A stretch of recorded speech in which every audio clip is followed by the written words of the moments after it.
क्या हाल चाल है भाई आप लोगों के? आवाज आ रही है? Good afternoon. क्या हाल चाल है? ठीक है। क्या मेरी आवाज आ रही है आपको? एक बार बता दीजिए फटाफट से। अगर ऑडियो वीडियो क्लियर है तो स्टार्ट करेंगे। जो भी बच्चे नए हैं पुराने हैं सभी तरह के बच्चों को मैं एड्रेस करूंगा। और मैं चाहूंगा कि आप एक टेलीग्राम चैनल जो मैं आपको बता रहा हूँ उसको ज्वाइन करिएगा। ठीक है। वो मैं आपको सेशन के बीच में दूंगा आपको ताकि मिल सके, पता चले। बस आप मुझे ये बताइए क्या आपको मेरी आवाज आ रही है? सब लोगों को आ रही है? मैं आपको थोड़ा सा क्लियरिटी करता हूँ कि हम लोग कैसे पढ़ने वाले हैं। ठीक है। रेडी हो? एकदम जल्दी बताओ। रेडी रेडी रेडी, जल्दी फास्ट। अच्छा, आप में से कितने बच्चे हैं जो इस साल सिलेक्ट होना चाहते हैं? मैं 2-3 मिनट बात कर लेता हूं। कितने बच्चे ऐसे हैं जो इस साल सिलेक्ट होना चाहते हैं कि सर इसी साल हो जाए हमारा हर हालत में? ठीक है। तो जैसा मैं बताऊं वैसा करोगे? अगर जैसा मैं बताऊं वैसा करोगे तो क्या होगा? उससे उससे तुम्हारे बायो में आ जाएंगे नंबर पूरे। सर पहले भी आ रहे थे। नहीं बेटा, पेपर आसान आ रहा था, मुश्किल में आ जाएंगे। मुश्किल भी आया तो भी आ जाएंगे। और बायो से आपको क्या हेल्प मिल जाएगी? फिजिक्स केमिस्ट्री के लिए टाइम। देखो आपको समझना पड़ेगा, हमारे पढ़ाने की एक अप्रोच ये होती है मेरी एमडी सर की, कि बायो को हम औरों के कंपैरिजन में पहले खत्म करें ताकि फिजिक्स केमिस्ट्री के लिए टाइम हो। यस, ठीक है। Yes yes yes yes.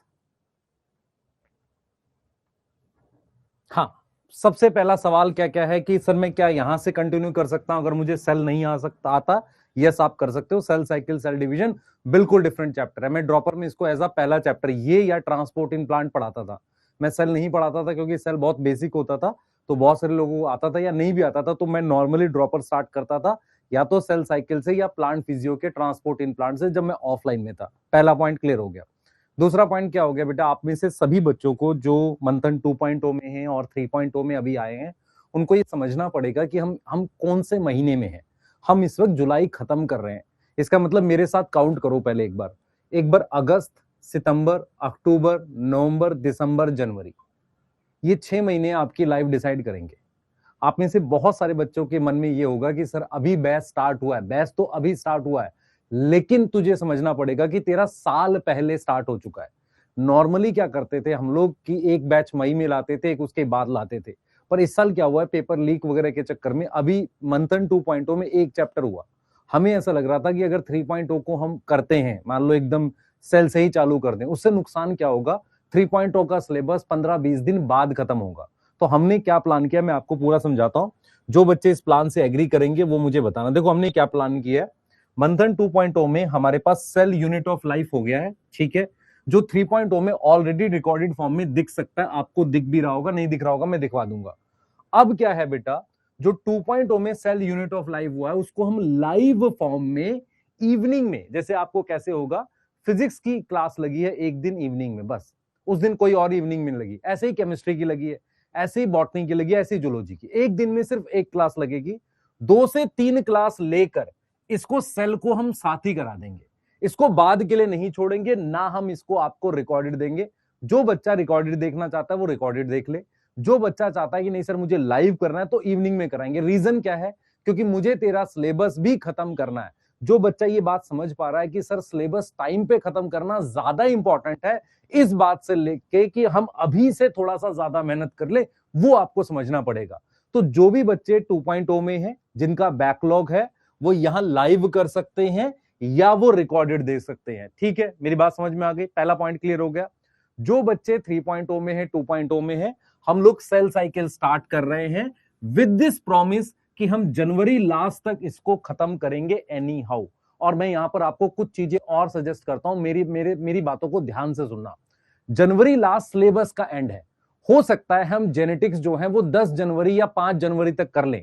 अगर आपके पास इस बैच के साथ अचीवर मिला हुआ है, जहां पर वन शॉट इकोलॉजी आपके पास है, तो आप 10 जनवरी को अगर आप चाहो जेनेटिक्स खत्म होने के बाद वो चैप्टर वहां से देख लो, माइक्रोब्स इकोलॉजी वहां से देख लो, आप और पहले खत्म कर लो। मैं फिर रिपीट कर रहा हूं, जो बच्चा टाइमली नहीं खत्म करेगा वो सिलेक्ट नहीं होगा, ये बात लिखवा लो। देखो क्या होगा मैं आपको समझाता हूं। बहुत सारी जगह क्या होता है, बायो का सिलेबस खुद फैब एंड में खत्म होता है और फिजिक्स जाती है मार्च में। वहां से सिलेक्शन नहीं होगा, आप समझो इस बात को। वहां से उन्हीं बच्चों का सिलेक्शन होगा जो 3-4 साल से लगे हुए हैं, उन्होंने खुद का कुछ प्लान बना लिया है। वहां पर आपको प्रॉब्लम आएगी। मेरा एमडी सर का, हमारी टीम का प्लान यह है कि बायो हम टाइम से पहले खत्म करेंगे, फिजिक्स केमिस्ट्री में तुम्हारे पास टाइम रहेगा, आप चाहे 2.0 में हो 3.0 में, उससे मुझे फर्क नहीं पड़ता। आज हम सेल साइकिल पढ़ रहे हैं, सारे चैप्टर करते हुए यहां पर लेकर आपको इसको फिनिश करेंगे।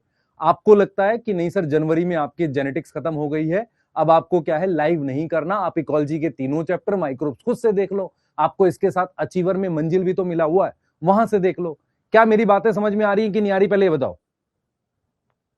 1.0 में भी बेटा सबको बोल रहा हूं मैं, मेरी बात समझ में आ रही है कि मेरी बातें समझ में आई है कि नहीं, पहले ये बताओ। मेरी बातें समझ में, आप किसी में भी हो, आपका एग्जाम कब होगा सर, मई में होगा। अगर मई के एग्जाम के लिए आप सिलेबस टाइमली खत्म नहीं करोगे तो इस साल सिलेक्ट नहीं होगे। तो मेरा ये मानना है आपका कि जैसे ही आपकी बॉटनी की जेनेटिक्स खत्म होती है, आपने पहले कभी नहीं पढ़ी लाइव मेरे से इकोलॉजी, तो लाइव में पढ़ लो। आपको लगता है नहीं सर मैं रिकॉर्डेड देखना चाहूंगा, तो आप अचीवर में जाकर वहां से लेक्चर उठे, आपके लिए डिजाइन की है चीजें। ऐसा नहीं है कि बेटा हमने उसके लिए कोई एक्स्ट्रा, वो नॉर्मल मंथन में दिया हमने, ताकि आप में से काफी सारे बच्चे अपने पेस के अकॉर्डिंग भी चीजों को मैनेज कर सको। हमारा क्या गोल रहेगा, हम सब कुछ करते हुए सिलेबस को टाइमली फिनिश करेंगे। उसके लिए चाहे हमें कुछ भी करना पड़े, हमें एक्स्ट्रा पढ़ना पड़ेगा 10 मिनट 15 मिनट डेली, कोई दिक्कत नहीं है। हमें ऐसा लगता है कि क्वेश्चन प्रैक्टिस एक्स्ट्रा करनी है, वो भी करेंगे। रिवीजन के प्लान में आपको साथ के साथ दूंगा, क्योंकि आप नहीं सिलेक्ट होगे अगर आप रिवीजन साथ में नहीं कर रहे हो। यहां तक कोई दिक्कत है, यहां तक कोई दिक्कत है? बेटा मंजिल का एक्सेस अचीवर में है, यस मंजिल का एक्सेस अचीवर में है, क्लियर है? यदि आपका कोई वो नहीं है, मैं चैट को प्राइवेट कर देता हूं, शॉर्ट नोट्स मैं दूंगा आपको। आप समझ नहीं रहे ऋषित, मैंने क्या बोला? ऋषित मैंने ये बोला बेटा, मैं जैन के स्टार्टिंग तक आपकी जेनेटिक्स खत्म कर दूंगा, उसके बाद उसमें क्या बचता है, इकोलॉजी के 3 चैप्टर, छोटे चैप्टर माइक्रोब्स। इसका क्या मतलब हुआ, तुम्हारा जैन में इनडायरेक्टली सिलेबस खत्म हो गया। तुम एक दिन बैठो, एक दिन में एक चैप्टर आराम से देख सकते हो, यस और नो? बच्चे मुझे सिलेक्ट कराने के लिए प्लान देना है तुझे, ना कि तुझे सिलेबस कराने का। अगर तू समझ ध्यान से, बहुत सारी कोचिंग्स में फैब एंड में बायो खत्म होगी, क्योंकि अगर देखो हमारे साथ यह है, हम चारों लोग इंटीग्रेटेड काम करते हैं। इंटीग्रेटेड मतलब हम चारों की एक कॉन्फ्रेंस कॉल डेली होती है, मेरी एमडी सर की, एसीपी सर की, सर्वेश सर की। हम क्या बात करते हैं कि बच्चे के लिए क्या बेहतर होगा, उस पर हमारी समझ में ये आता है कि बायो को टाइमली कराना, अच्छे से कराना है। यहाँ पे कुछ बच्चों के दिमाग में जा रहा होगा, नहीं सर हम लोग भगा देंगे, नहीं ऐसा कुछ नहीं होने वाला है, बिल्कुल प्रॉपर वे में कराएंगे। दूसरा हम क्या करेंगे, मैं तुझे समझाता हूं। दूसरा क्या होगा, जब भी आपको ऐसा लगे कि बायो का जैसे आसान सा, बहुत आसान चैप्टर चल रहा है, जैसे प्लांट ग्रोथ चल रहा है, आपको उसको वन शॉट से देख, तो साथ में अचीवर वहां से देखकर उस टाइम को यूज कर फिजिक्स प्रैक्टिस में। यस और नो? मेरी बात समझ में आई नहीं आई, जल्दी बताओ। मेरी बातें समझ में आ रही है? मेरी बातें समझ में आ रही है? बेटा हमें सिलेक्शन पे ध्यान रखना है, प्रॉपरली फॉलो करते हुए चलो, हमें जैसे जैसे चल रहा है टेस्ट देते चलो, सब कुछ करते चलो, आपको अपने आप सिलेक्ट हो जाओगे। लेकिन जो मैं बोल रहा हूं उसका ध्यान रखो, हमें बहुत बार रिवाइज करना है, बहुत सारी चीजें करनी है। यस, क्लियर है बेटा? सही है?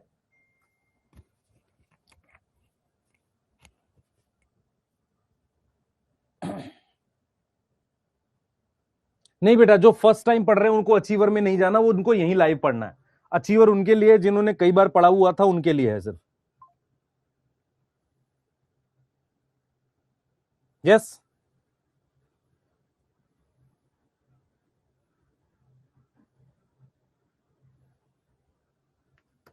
क्लियर है यहां तक?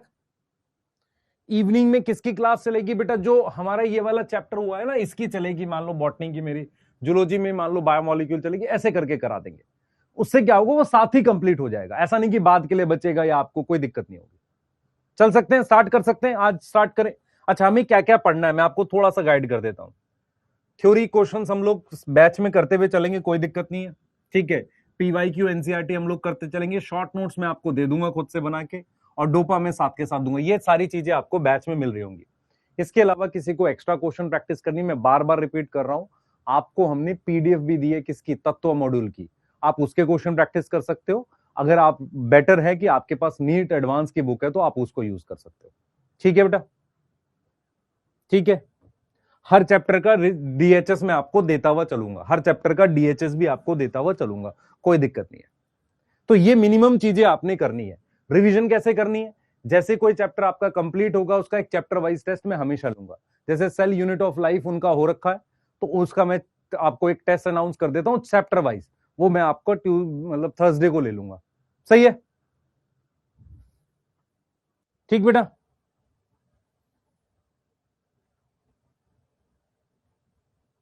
बेटा डोपा बुक्स में टाइम लगेगा आने में, एक मतलब कुछ दिन लगेंगे, आ जाएंगे। This Thursday cell unit of life का टेस्ट है, जिन्होंने पहले से कर रखा उनके लिए सिर्फ। चलिए स्टार्ट करेंगे। और आज हम लोग क्या पढ़ रहे हैं अब मैं आपको समझाता हूं। हमारे पास इसके लिए 5 से 6 क्लासेज अलॉट है। Cell cycle and cell division हम लोग इसको प्रॉपर तरीके से करेंगे। आज के लेक्चर में हम बेसिक्स वाली चीजों को कवर करेंगे। जिस बच्चे को बिल्कुल नहीं आता उसको भी आ जाएगा, बस आप ध्यान से बातें सुनना। ये जो क्लासेस होती हैं लाइव, ये कॉन्सेप्चुअल क्लैरिटी के लिए होती है। बहुत सारे लोग होते हैं जिनको ये लगता है कि सर असर्शन रीजन के क्वेश्चन भी करा दो, ये भी करा दो, ये सब किसी काम के नहीं है अगर आप बेसिक ध्यान से नहीं सुनते हो।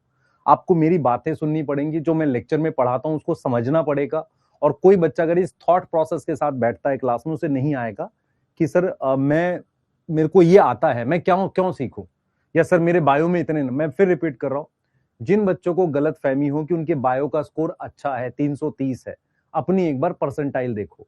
अगर 330 नंबर में आपकी 95 परसेंटाइल है, 95 का मतलब आपकी 5 परसेंटाइल कम है 100 में से। कितने बच्चे बैठे थे? 20 लाख। इसका मतलब 10,000 बच्चे आपसे ज्यादा बेहतर किए हैं। अगर आपकी परसेंटाइल 94 है तो 12,000 बच्चों ने आपसे अच्छा परफॉर्म किया है। इसका मतलब यह हुआ कि अगर आपको बायो में देखना है तो परसेंटाइल देखो, नंबर मत देखो। पेपर बहुत इजी था। यस और नो? यस और नो? नहीं बेटा, डोपा नहीं लेना अगर नीट एडवांस है तो। ठीक है, चालू करें। और हम लोग मुश्किल क्वेश्चन का बेटा असाइनमेंट भी चैप्टर वाइज देते चलेंगे। अब आप मेरे साथ कैसे पढ़ेंगे, मैं आपको सारी चीजें बता रहा हूं। एनसीईआरटी साथ कवर कर देंगे आपके लिए। पीवाईक्यू मैं देना पसंद करता हूं, कराना नहीं पसंद करता। पीवाईक्यू आसान होते हैं। मैं चाहता हूं कि एक लास्ट लेक्चर जो भी क्लास का हुआ करेगा उसमें पीवाईक्यू मैं अपने पास से आपको दे दूं। यस, वो मैं पसंद करता हूं क्योंकि पीवाईक्यू बहुत आसान होते हैं। आपको मतलब मैं कराऊंगा यहां पर, आपको करा दूंगा, पर मुझे ऐसा लगता नहीं कि उसकी जरूरत होती है आपको। मेरे साथ तो नहीं पड़ेगी क्योंकि मैं उस लेवल पे पढ़ा दूंगा। ठीक है, यहां तक सब लोग एग्री हो गए कि हमारे पास समय कम है, हमें मेहनत लगेगी। सही है सर, कोई टाइम वेस्ट नहीं, चल रहे हैं आगे। स्टार्ट करते हैं। पहला टॉपिक क्या है? कुछ बेसिक चीजें हैं जो सेल डिवीजन की हमें पढ़नी है। इस चैप्टर का नाम क्या है पहले बताओ? चैप्टर का नाम अपने मन में रखो, क्या है? पहले पहले मन में 2 बार नाम लो इसका चैप्टर का। सर चैप्टर का नाम है cell cycle cell division. Cell cycle एक टॉपिक है, सेल डिवीजन एक टॉपिक है।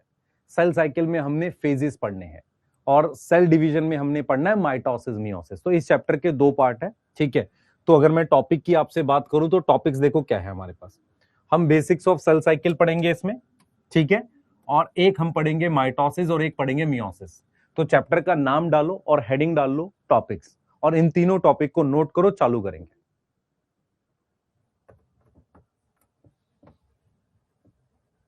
ठीक है, यस, ठीक है। कौन सा जर्मन जूलॉजिस्ट दिया? British botany zoologist. ठीक है बेटा, मैं चेक कर लेता हूं। नेक्स्ट टेस्ट में सेल साइकिल आएगा। यस, शॉर्ट नोट्स आपको टेलीग्राम चैनल पे दूंगा, मैं बता दूंगा। आज आज का और वेट करें आप कृपया। बेसिक्स ऑफ सेल साइकिल हम लोग पढ़ेंगे। ठीक है, चालू करें। मेंटल फ्रेम फिक्स कर लिया? किस किस बात से हम एग्री हैं? जो क्लास में कराऊंगा वो करना है हमने। सिलेबस टाइम पे खत्म करेंगे ताकि फिजिक्स केमिस्ट्री में ज्यादा रिवाइज कर सके। बिल्कुल बेसिक से पढ़ेंगे, पर कंपेरेटिवली ज्यादा मेहनत करनी पड़ेगी हर क्लास में। तो 10-15 मिनट एक्स्ट्रा पढ़ सकते हैं, कोई ऐसी बग्गी नहीं मची हुई है। बग्गी मतलब भगदड़ नहीं मची हुई है। ठीक है, क्लियर है? रेडिट पे मत लिख के, मैंने एक जगह लिख के देखे लिखा, सर अच्छा तो पढ़ाते हैं पर बहुत एक्स्ट्रा मतलब टाइम ले लेते हैं। बेटा मैं तेरे लिए करता हूँ, मेरे को शौक थोड़ी एक्स्ट्रा मजदूरी करने की, है ना? ठीक है, क्लियर है? अपने आसपास देखते रहना, आपके पैरेलल जो बैचेस चल रहे हैं उनका क्या सिलेबस चलता है, वो कितना कराते हैं, आपको अपने आप रियलाइज हो जाएगा। ठीक है, भीड़ में से आप अलग हट चुके हो, आपको उस लेवल पे ले जाके जरूर रखेंगे कि आप बढ़िया मेहनत करके सिलेक्ट हो जाओगे। क्लियर? आपको सिलेक्ट जरूर करा देंगे। ठीक है, चलिए आइए। सबसे पहला सवाल है कि सेल डिवीजन से पहले मुझे कुछ बेसिक पता होने चाहिए। कितने लोगों को यह पता है कि प्रोकैरियोटिक सेल क्या होता है? सर प्रोकैरियोटिक सेल वो होता है जिसको हम बैक्टीरिया कहते हैं। पहला पॉइंट क्लियर है? प्रोकैरियोटिक सेल वो होता है जिसका डीएनए नेकेड होता है। नेकेड का मतलब डीएनए कैसा होता है बेटा, डीएनए नेकेड का क्या मतलब है, अगर मैंने ये प्रोकैरियोटिक सेल बनाया है, ये देख बेटा, तो इसका जो डीएनए होता है वो कुछ इस तरीके का होता है, नेकेड होता है, यस नेकेड होता है। तो सवाल ये है क्या प्रोकैरियोटिक सेल डिवाइड करता है, यस और नो, मैं आपसे जानना चाहता हूं। तो मेरा सबसे पहला क्वेश्चन ये है, क्या सेल डिवीजन हर प्रकार के सेल्स में पॉसिबल है? बिल्कुल पॉसिबल है। कुछ सेल्स नहीं करते, पर नॉर्मली प्रोकैरियोट और यूकैरियोट सभी तरह के सेल में सेल डिवीजन होती है। अगर आपको याद हो एक लाइन जो हमारे श्री रुडोल्फ वर्चो ने बोली थी, रुडोल्फ वर्चो कौन थे बेटा? रुडोल्फ वर्चो वो थे जिन्होंने सेल थ्योरी को मॉडिफाई किया। प्लीज ध्यान से सुनना, आपको लॉजिकली सारी बात समझ में आएगी। जब हम सेल डिवीजन की बात करते हैं तो एक बड़ी पिक्चर की बात करते हैं। बड़ी पिक्चर ये कहती है कि क्या सेल डिवीजन सभी प्रकार के सेल्स में होता है, क्या प्रोकैरियोटिक और यूकैरियोटिक सेल दोनों में होता है? मेरी बात ध्यान से सोचोगे तो आपको थिंकिंग डेवलप होगी। यस, तो क्या प्रोकैरियोटिक सेल जो होता है, मेरी बात समझे ध्यान से, क्या प्रोकैरियोटिक सेल जो है, प्रोकैरियोटिक सेल की मैं बात कर रहा हूं, क्या उसमें भी सेल डिवीजन होता है? यूकैरियोटिक में इस चैप्टर में पढ़ेंगे, क्या प्रोकैरियोटिक में होता है। सबसे पहला पॉइंट ये है कि आपको समझना पड़ेगा कि हर तरह के सेल्स में सेल डिवीजन हो सकता है, चाहे वो प्रोकैरियोटिक हो चाहे यूकैरियोटिक हो। तो हमने सबसे पहले हेडिंग डाली है some basics before cell division पढ़ने के लिए, ठीक है। तो प्रोकैरियोटिक सेल का डीएनए कैसा होता है? नेकेड। नेकेड का मतलब होता है उस डीएनए के बाहर कोई मेम्ब्रेन नहीं होती, न्यूक्लियस नहीं होता। और इसमें जो सेल डिवीजन होता है वो किस प्रोसेस से होता है? फिजन। आप में से कितने लोगों को पता है कि फिजन क्या होता है? जहां पर एक सेल, ध्यान से सुनेंगे, जहां पर एक सेल, इसका पहले डीएनए डबल होगा। क्या डबल होगा? डीएनए। डीएनए डबल होने का मतलब है ये डीएनए की कॉपी बन गई, ऐसे डीएनए डबल हो गया है। और उसके बाद फाइनली हमारे पास क्या आ गया है? फाइनली हमारे पास क्या आ गया है? इस तरीके से आप समझे ध्यान से, इस तरीके से हमारे पास ये दो सेल बन गए हैं, है ना। ये डीएनए दो सेल में डिवाइड हो गया है। इसको हमने क्या नाम दिया है? फिजन। कितने लोगों को फिजन की हिंदी पता है? What is fission? अगर मैं इस मार्कर को दो हिस्से में तोड़ दूं तो ये फिजन होता है। तो एक सेल दो हिस्से में टूट जाए और दोनों में नया डीएनए चला जाए, जो डीएनए बना है उसको कहते हैं फिजन। यहां पर क्या हुआ है? एक सेल से जो दो सेल बने हैं, इनको हम नाम देते हैं दो डॉटर सेल। क्या नाम देते हैं? टू डॉटर सेल का नाम देते हैं। कितने लोगों को ये बात समझ में आ गई है? तो सबसे पहला पॉइंट आपको ये समझना पड़ेगा कि प्रोकैरियोटिक सेल, जिसका नाम, जिसको हम एक और नाम देते हैं बैक्टीरिया, वो भी डिवाइड करता है, वो भी डिवाइड करता है। और डिवाइड कैसे करता है? फिजन के थ्रू। कैसे करता है? फिजन के थ्रू। क्या मेरी बातें समझ में आई है? क्या मेरी बातें समझ में आई है? क्लियर है? यस। तो ये दो डॉटर सेल बन गए। अब हम बात करते हैं यूकैरियोटिक सेल की, ध्यान से सुनेंगे। यूकैरियोटिक सेल वो होता है जिसमें हमारे पास प्रॉपर न्यूक्लियस प्रेजेंट होता है। प्रॉपर क्या प्रेजेंट होता है? न्यूक्लियस प्रेजेंट होता है। न्यूक्लियस हमारे पास क्या होगा? प्रेजेंट होगा। ये बात समझ में आ रही है? ठीक है। हम क्या कर सकते हैं? हम इस सेल को दो फेज में ऑब्जर्व कर सकते हैं। This cell show two phase. ऐसा सेल दो फेज दिखाता है। पहला फेज होता है इंटरफेज। इंटरफेज का मतलब क्या होता है? समझो, इंटरफेज का जो सेल होगा, इंटरफेज का जो यूकैरियोटिक सेल होगा, देखो उसमें क्या होगा। मेरी बात समझ में आ रही है आपको? कितने लोगों को पता है कि यूकैरियोटिक सेल क्या होता है? यूकैरियोटिक सेल का बेस्ट एग्जांपल क्या है? ईस्ट। क्या है? ईस्ट हमारा सेल। तो इंटरफेज सेल वो होता है जिसमें वेल डिफाइंड न्यूक्लियस होता है, वेल डिफाइंड न्यूक्लियस होगा, और उसके साथ मेरे पास क्या प्रेजेंट होता है? कौन बताएगा?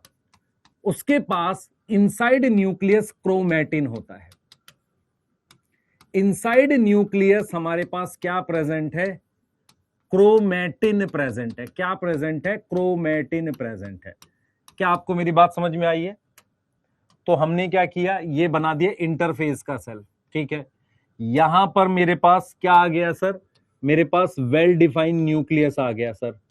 और जो डीएनए प्रेजेंट है वो किसकी फॉर्म में प्रेजेंट है? क्रोमैटिन की फॉर्म में। ये डीएनए है, और ये डीएनए किसकी फॉर्म में प्रेजेंट है? क्रोमैटिन की फॉर्म में। कितने लोगों को मेरी बात समझ में आ रही है? क्रोमैटिन क्या होता है? कौन बताएगा? This is condense form of DNA. Condense form of DNA, DNA की कंडेंस फॉर्म। तो सबसे पहला मैंने आपको क्या बताया है कि जो प्रोकैरियोटिक सेल है, जिसे आप बैक्टीरिया कहते हो, उसका डीएनए जो है वो नेकेड होता है, जिसको आप न्यूक्लियोइड कहते हो। नेकेड का मतलब इसके बाहर कोई मेम्ब्रेन नहीं होती, ठीक है। और ये कैसे डिवाइड करता है? फिजन के थ्रू, जहां पर एक सेल डिवाइड करके दो सेल बना देता है, ठीक है। यूकैरियोटिक सेल में प्रॉपर न्यूक्लियस प्रेजेंट होता है ना। और इसका जो सेल है वो दो फेज दिखाता है।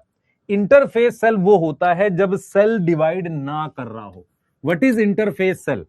इंटरफेस सेल का मतलब है when cell not dividing, when cell not dividing, जब सेल डिवाइड नहीं कर रहा है। जब सेल डिवाइड नहीं कर रहा है तो मेरे पास प्रॉपर न्यूक्लियस होगा, और न्यूक्लियस के अंदर क्रोमैटिन होगा। क्रोमैटिन क्या होता है? कलर धागे को कहते हैं, ठीक है। उसके बाद मेरे पास क्या होता है बेटा? एक फेज होता है जिसको एम फेज कहते हैं। एम फेज का मतलब होता है हमारे पास डिवाइडिंग सेल। एम फेज का क्या मतलब है? हमारे पास डिवाइडिंग सेल।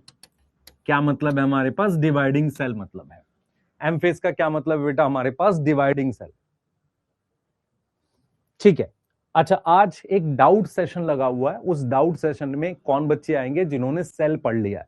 तो उसमें हम क्या डिस्कस करेंगे कि सेल के कौन से क्वेश्चंस आपने करने हैं, सेल के शॉर्ट नोट्स को कैसे यूज करना है, या मैं दे दूंगा उसमें कंबाइन करके नोट्स, उनको याद करना है, प्रॉपर एक गाइडेंस आपको देंगे। सिर्फ वही बच्चे करें जिन्होंने सेल कर लिया है या जिन्हें सेल आता है। बाकी जिन्होंने नहीं किया बाद में करेंगे, वो ना अटेंड करें, उनके लिए नहीं है। क्लियर है बेटा? यस। हाँ, यहां तक कोई दिक्कत है? एम फेज का मतलब होता है डिवाइडिंग सेल। तो जब एम फेज होता है तो क्या होता है बेटा? एम फेज के सेल में न्यूक्लियस नहीं होता, न्यूक्लियस एब्सेंट होता है। हाँ सर, ठीक बात लग रही है। और क्या होता है? इनसाइड सेल क्रोमोसोम दिखते हैं। इनसाइड सेल मुझे क्या दिखते हैं? क्रोमोसोम विजिबल है। क्या विजिबल है बेटा? क्रोमोसोम विजिबल है। मेरे पास क्या विजिबल है? क्रोमोसोम विजिबल है। तो हमने क्या बना दिया? ये देखो ध्यान से, हमने क्या बना दिया? ऐसा बना दिया। यहां पर मुझे क्या दिख रहे हैं? आप देखो, मुझे यहां पर क्या दिख रहे हैं? ये क्रोमोसोम दिखते हैं। मुझे क्या दिखते हैं? क्रोमोसोम दिखते हैं। तो क्रोमैटिन ने क्या बना दिया? क्रोमोसोम बना दिए। ये दिख रहे हैं मुझे, इसमें इसमें मुझे क्रोमोसोम दिख रहे हैं। कितने लोगों को ये बातें समझ में आ गई हैं? कितने लोगों को ये बातें समझ में आ गई जो बोर्ड पर बेसिक सी बात? देखो, सिंपल सा लॉजिक पढ़ा रहा हूं मैं आपको। कह रहा हूं कि प्रोकैरियोटिक सेल में नॉर्मली क्रोमोसोम नहीं बनते। डीएनए जो है डिवाइड करके दो डीएनए बनाता है, और वो डिवाइड करके दो सेल में डिवाइड हो जाते हैं। सिंपल प्रोकैरियोटिक सेल की बात कर रहा हूं। यूकैरियोटिक सेल में जब सेल डिवाइड नहीं कर रहा है तो मुझे न्यूक्लियस के अंदर क्या दिखता है? क्रोमैटिन। और जब सेल डिवाइड कर रहा है तो मेरे पास न्यूक्लियस नहीं होता, उसकी मेम्ब्रेन टूट जाती है। क्या टूट जाती है? न्यूक्लियस की मेम्ब्रेन टूट जाती है। अगर न्यूक्लियर मेम्ब्रेन ब्रेक कर जाती है, अगर न्यूक्लियर मेम्ब्रेन ब्रेक कर गई है और डीएनए कंडेंस होकर एक स्ट्रक्चर बनाता है जिसको क्रोमोसोम कहते हैं। तो हमने क्या पढ़ा आज? हमने सबसे पहला पॉइंट क्या पढ़ा? देखो, बेसिक्स में हमने क्या पढ़ा? सबसे पहला पॉइंट ये है, क्या सेल डिवीजन प्रोकैरियोट और यूकैरियोट दोनों में होती है? यस, होती है, ठीक है।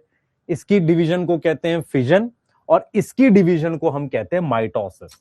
जब यूकैरियोटिक सेल डिवाइड करता है तो उसको हम क्या बोलते हैं? मैं लिख देता हूं यहां पर, यूकैरियोटिक सेल डिवाइड कैसे करता है? माइटोसिस के थ्रू। यूकैरियोटिक सेल कैसे डिवाइड करता है? माइटोसिस के थ्रू, बाय माइटोसिस। अब आता है हमारा पहला क्वेश्चन, ठीक है। फर्स्ट क्वेश्चन आपके लिए आ रहा है आपकी स्क्रीन पे।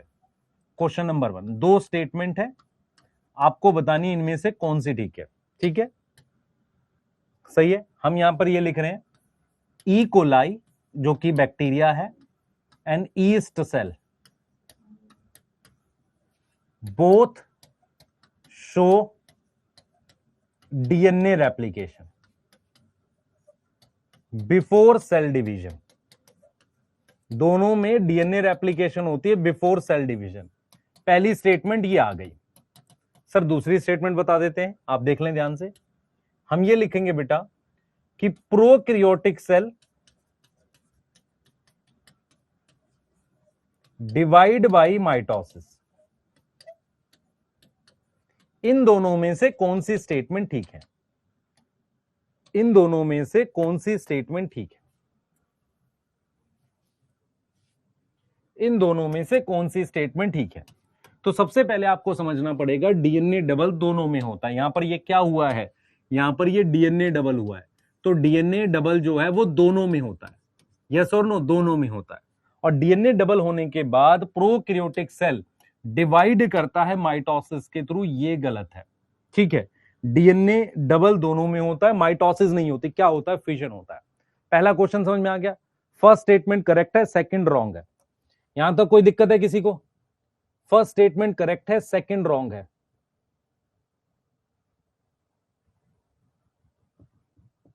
यहां तक क्लियर है? यहां तक क्लियर है, जल्दी बताओ।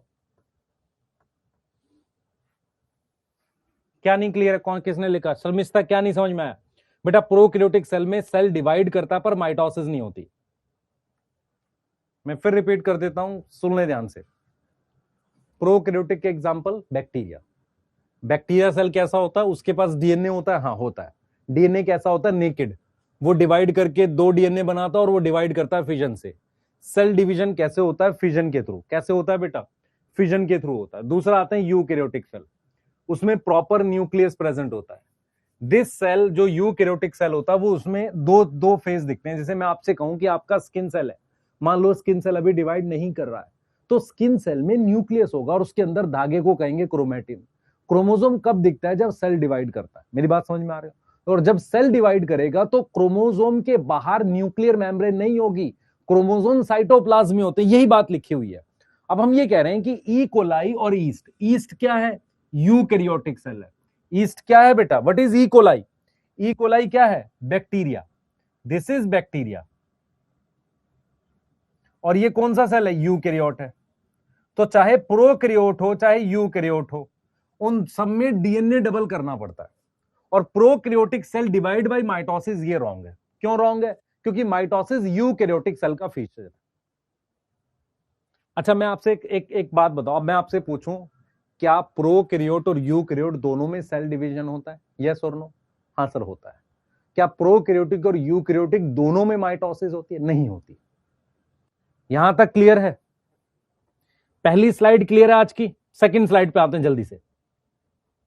सेकंड स्लाइड पे आते हैं। कोई डाउट है पूछ डालो, कोई डाउट है पूछ डालो जल्दी से। किसी भी प्रकार का कोई डाउट है तो पूछ डालो।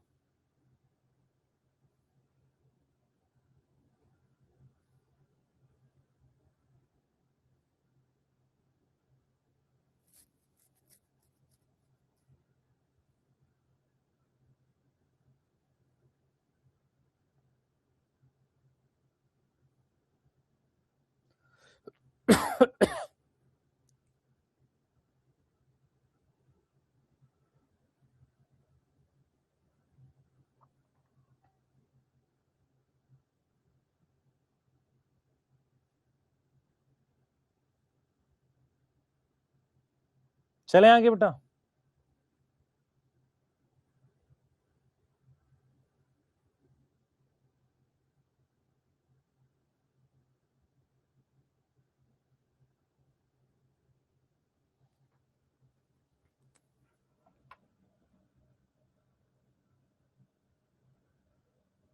अच्छा कितने ऐसे लोग हैं जिनको ऐसा लग रहा है कि पहले दिन में पूरा जोश रहेगा, बाद में जोश ठंडा हो जाता है? नहीं करना। अगर आप प्रॉपरली ऐसे पढ़ते रहोगे ना, जैसा आपको बताया करते रहो, जैसे आज जो हम करेंगे उसको कैसे करना है, आपने क्या करना है, जैसे ही क्लास खत्म होती है ना, सबसे मुश्किल काम है, आप मुझे सिर्फ 20 मिनट दो, क्लास खत्म होने के 20 मिनट के अंदर या आधे घंटे के अंदर चीजों को रिवाइज कर लो, बस ये काम जरूर करना है। उसके बाद चैप्टर जैसे जैसे फिनिश होता है, आप क्लास स्टार्ट होने से पहले रिवाइज कर लिया करो। एक शेड्यूल बनाओ कि सुबह उठ के आप फिजिक्स रिवाइज कर लो, फिर केमिस्ट्री, ऐसे करो प्रॉपरली। बेटा लंबा सफर होता है, थक जाते हैं हम, पैनिक कर जाते हैं, हमारे से नहीं होता, ये नॉर्मल कहानी है, ये नॉर्मल कहानी है। सबसे अच्छी चीज क्या है, इस बार टाइम कम है, लंबा समय नहीं है। ये अच्छा कैसे है? कम समय में ज्यादा मेहनत की जा सकती है। लंबा समय होता है हम खो जाते हैं, हमें खोना नहीं है। यस, यूकैरियोट बैक्टीरिया नहीं होते बेटा, प्रोकैरियोट में डीएनए होता है पर क्रोमैटिन और क्रोमोसोम नहीं बनते। यस अनमोल, 100%, तीनों एक साथ हैं। क्या फर्क पड़ता है उससे? क्या किसी को हमने रिकॉर्डेड दिया? नहीं। अचीवर में फुल डिटेल लेक्चर है। यस आगे बढ़े। अब एक बच्ची का मैसेज मेरे पास पड़ा हुआ है, वो इंस्टाग्राम पे, उसने बोला हम ऑफलाइन गए थे, ऑफलाइन में उन्होंने बोला कि हम एक एक चीज का ध्यान रखते हैं, हर एक बच्चे का ध्यान रखते हैं। प्रॉब्लम क्या ऑफलाइन में, problem what is difference between online offline. Online में कंटेंट अच्छा मिल जाता है, पर हम भटक जाते हैं। वो ना भटके उसके लिए क्या करना है, आप जुड़े रहो। जुड़ेंगे कैसे, अभी आपको चल रहे हो ना, एक टेलीग्राम चैनल बना के देता हूं जहां पर आप और मैं डेली बात कर रहे हैं। मैं डेली शाम में पूछूं आपसे कि आपने क्या क्या काम कर लिया, आप उसमें कमेंट एक लिख के चले जाओ। क्या हम ये कर सकते हैं कि सर मैंने नोट्स रिवाइज कर लिए, मैंने ये किया, कुछ ना कुछ ऐसा करते हैं जिससे आप मेरे साथ जुड़े जरूर रहो। यस, हाँ,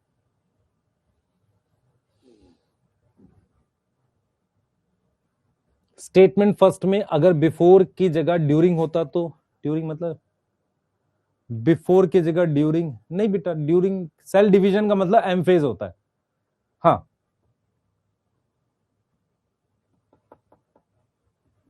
यस, चलें आगे। चलिए, एक बच्चा कह रहा है वॉइस क्रैकिंग, अपनी तरफ से देखो दिक्कत क्या, आ जाओ आगे, आ जाओ, अगला अगला टॉपिक आ जाओ ना। व्हाट इज सेल डिवीजन, इस पे थोड़ी सी बात करते हैं, ये आपके लिए इंपॉर्टेंट टॉपिक है। लिख लिया भाई सबने, सबने लिख लिया, सबने लिख लिया पहला। यस, कुमार नवीन, यस, ठीक है। बायो 360 से कर सकते हैं, अगर तू यहां से कर सकता है तो 360 में क्यों जा रहा है, अभी जो मैं करा रहा हूं कर लेना भाई चुपचाप। कोई और प्लान है तेरे, खुद के प्लान मत बनाइए उल्टे सीधे। अगर तेरे नंबर बहुत अच्छे हैं तो बना सकता है ना, पर सिलेक्शन करना है बेटा। When any,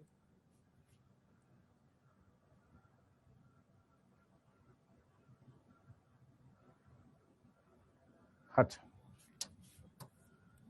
when any cell divide and form two daughter cell, अगर कोई भी सेल डिवाइड करके दो डॉटर सेल बनाता है, उसको क्या नाम लिखते हैं, नोन एज सेल डिवीजन। पहला पॉइंट क्लियर हो गया, उसको अपने क्या बोलते हैं, सेल डिवीजन बोलते हैं। मुझे लग रहा है इस बात में कोई दिक्कत नहीं होगी आपको।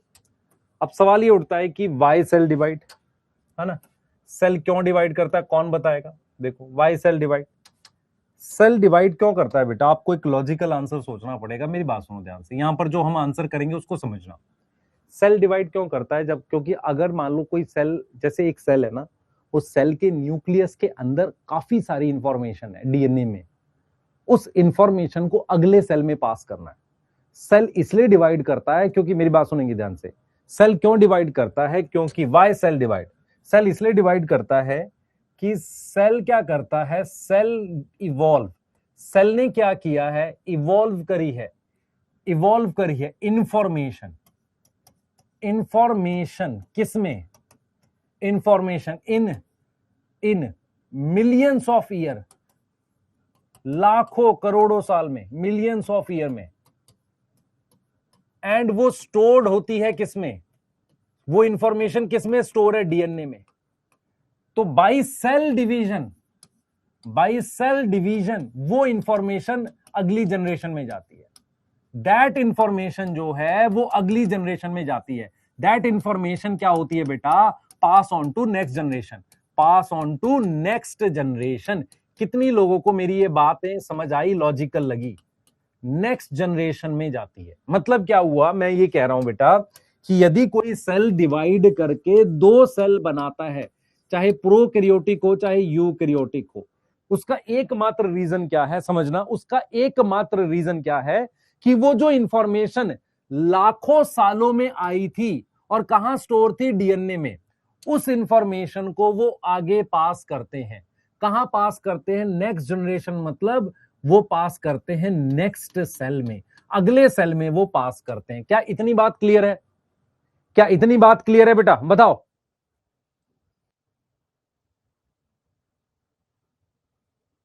आयुष बेटा सब आता है तेरे को तो कर सकता है, लेकिन स्टिल मैं बोलूंगा, स्टिल मैं बोलूंगा कि ऐसा ना हो फंस जाओ बस, ठीक है, ध्यान रखियो।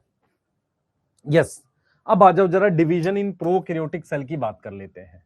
हमने कर लिया division in prokaryotic cell, eukaryotic cell की भी बात कर ली हमने, ठीक है, क्लियर है। तो हमने लिखा है सेल क्यों डिवाइड करता है ना, क्लियर है। अब मैं कुछ कुछ चीजें आपको बताने जा रहा हूं, उसको समझना ध्यान से, ठीक है। जो मैं बोलूंगा, ठीक है, उसको समझना। जो मैं पॉइंट वाइज बोल रहा हूं सबसे पहले समझो। मैं यहां पे ये लिख रहा हूं, even very large size organism किससे बना है? हैविंग मिलियंस ऑफ सेल, जिसमें मिलियंस ऑफ सेल्स हैं, इवॉल्व फ्रॉम सिंगल सेल। हर सेल क्या करता है? एक साइकिल करता है। Each cell show growth and division into two daughter cell,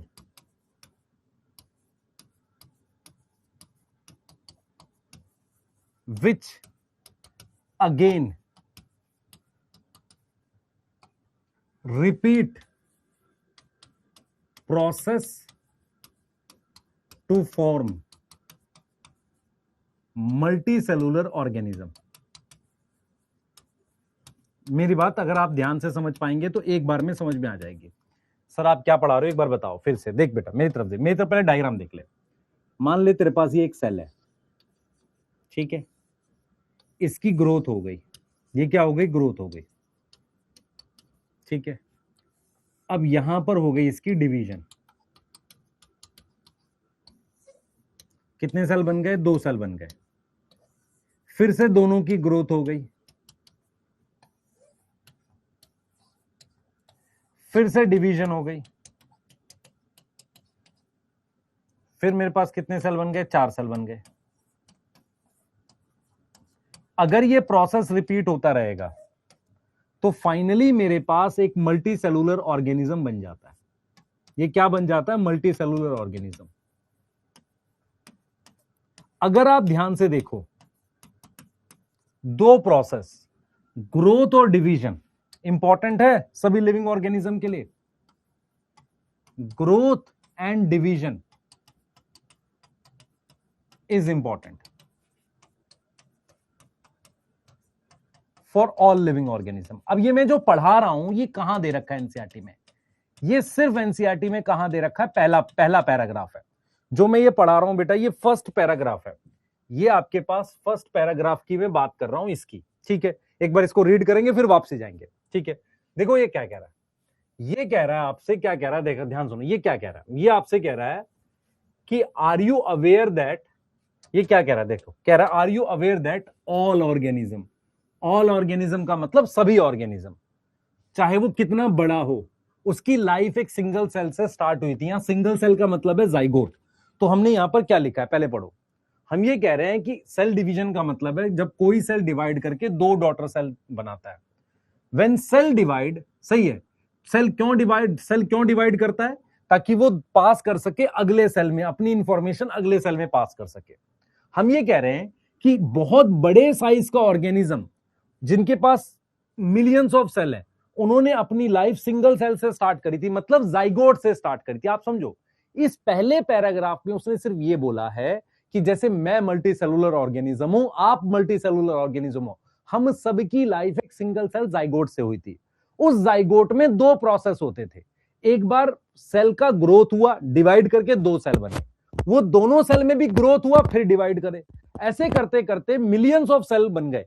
तो क्या बोल रहा है? Each cell show growth and division into 2 daughter cell which again repeat process to form multicellular organism. दोबारा से ग्रोथ हो रही है, क्लियर है? तो इसका मतलब growth and division is a important for all living organism. तो इस पूरे पैराग्राफ से हमने क्या सीखा? हमने ये सीखा कि एक सिंगल सेल के डिवीजन से मेरे और आपके जैसा मल्टी सेलुलर ऑर्गेनिज्म बनता है, जिसमें 2 प्रोसेस चलते हैं, ग्रोथ एंड डिवीजन। इसके अलावा हमें कुछ याद नहीं होना चाहिए, क्लियर है?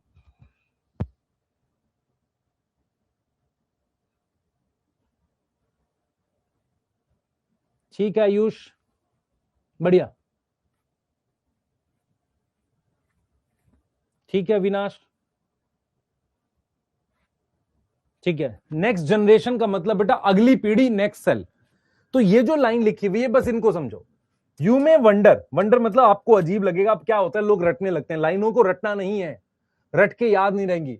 एक सिंगल सेल से किस तरीके से इतना बड़ा ऑर्गेनिज्म बनता है, कैसे बनता है। ग्रोथ और रिप्रोडक्शन एक जरूरी प्रोसेस है, characteristic of cell, indeed of all living organism, ना सेल का, सेल के अलावा सभी लिविंग ऑर्गेनिज्म में। All cell reproduce by dividing into two cell, हर सेल डिवाइड करके दो सेल बनाता है, with each parental cell giving rise to two daughter cell. हर पेरेंटल सेल से क्या बनते हैं बेटा, दो डॉटर सेल बनते हैं, each time they divide. This newly form daughter cell themself grow and divide, है ना। ये जो नए सेल्स बनते हैं ये ग्रो करता है, डिवाइड करता है। इस तरीके से क्या बन जाता है, देख रहे हो, इस तरीके से एक मल्टी सेलुलर ऑर्गेनिज्म। देखो इस पूरे पैराग्राफ में मुझे कुछ नहीं समझना, मुझे एक दो बातें समझनी है। पहला, ग्रोथ और रिप्रोडक्शन जरूरी है। दूसरा, हर सेल ग्रो करके दो सेल बनाया, दो से चार बने और उससे मल्टी सेलुलर ऑर्गेनिज्म बन गया जिसके पास मिलियंस ऑफ सेल होते हैं। बस इतनी बात याद करनी है, उसी को मैंने यहां लिखा है, बस उसी को मैंने इस पैराग्राफ में लिखा है। ठीक है, यहां तक क्लियर है। नेक्स्ट जनरेशन का मतलब होता है बेटा आने वाले दो सेल, एक सेल से दो सेल।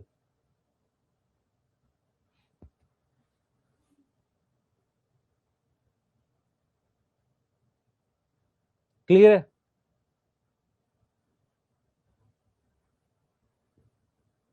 यहां तक क्लियर, जल्दी बताओ। राजा पढ़ लिया बेटा मैंने, अब रुकते ना, पढ़ाई करते हैं। बच्चे मेरी बात समझो ध्यान से, समझ नहीं आया, क्या नहीं आया इकरा, क्या नहीं आया, मेरी बात सुन, पहली लाइन पढ़। When any cell divide and form two daughter cell, उसको हम क्या बोलते हैं, सेल डिवीजन कहते हैं। पहला पॉइंट हो गया। दूसरा पॉइंट क्या हो गया, सेल डिवाइड क्यों करता है, रीजन बताते हैं। सेल ने क्या किया था, जो सेल का डीएनए है ना, वो लाखों सालों में उसमें इंफॉर्मेशन स्टोर है, उस इंफॉर्मेशन को दो सेल में पास करते हैं, है ना, स्टोर्ड इन डीएनए। वो कहां स्टोर है, डीएनए में। That information pass on to next generation. वही इंफॉर्मेशन जो उसमें काफी सालों में आई है। जैसे मैं आपसे कहता हूं ये सेल है मेरा, इस सेल में जो डीएनए में इंफॉर्मेशन है वो कहां से आई, आपको याद है रूडोल्फ वर्चो ने क्या बोला था, all cell arise from pre existing cell. कभी पहला सेल तो आया होगा, पहले सेल के अंदर जो डीएनए है उसमें इंफॉर्मेशन एक साल में आई नहीं, लाखों साल में आई।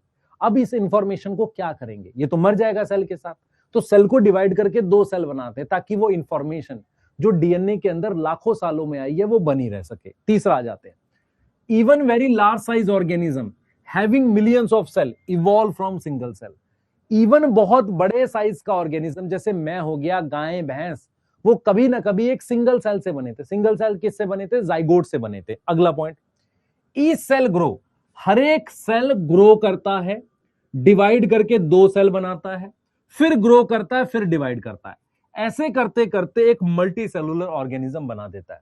इसका मतलब ग्रोथ और डिवीजन, ग्रोथ होना और डिवीजन होना इंपॉर्टेंट है सभी living organism and for cell, cell के लिए एंड लिविंग ऑर्गेनिज्म के लिए ये इंपॉर्टेंट प्रोसेस है। क्या इतनी बातें अब सही क्लियर है, तो आगे चल सकते हैं। इतनी बातें क्लियर है बेटा, आगे चले।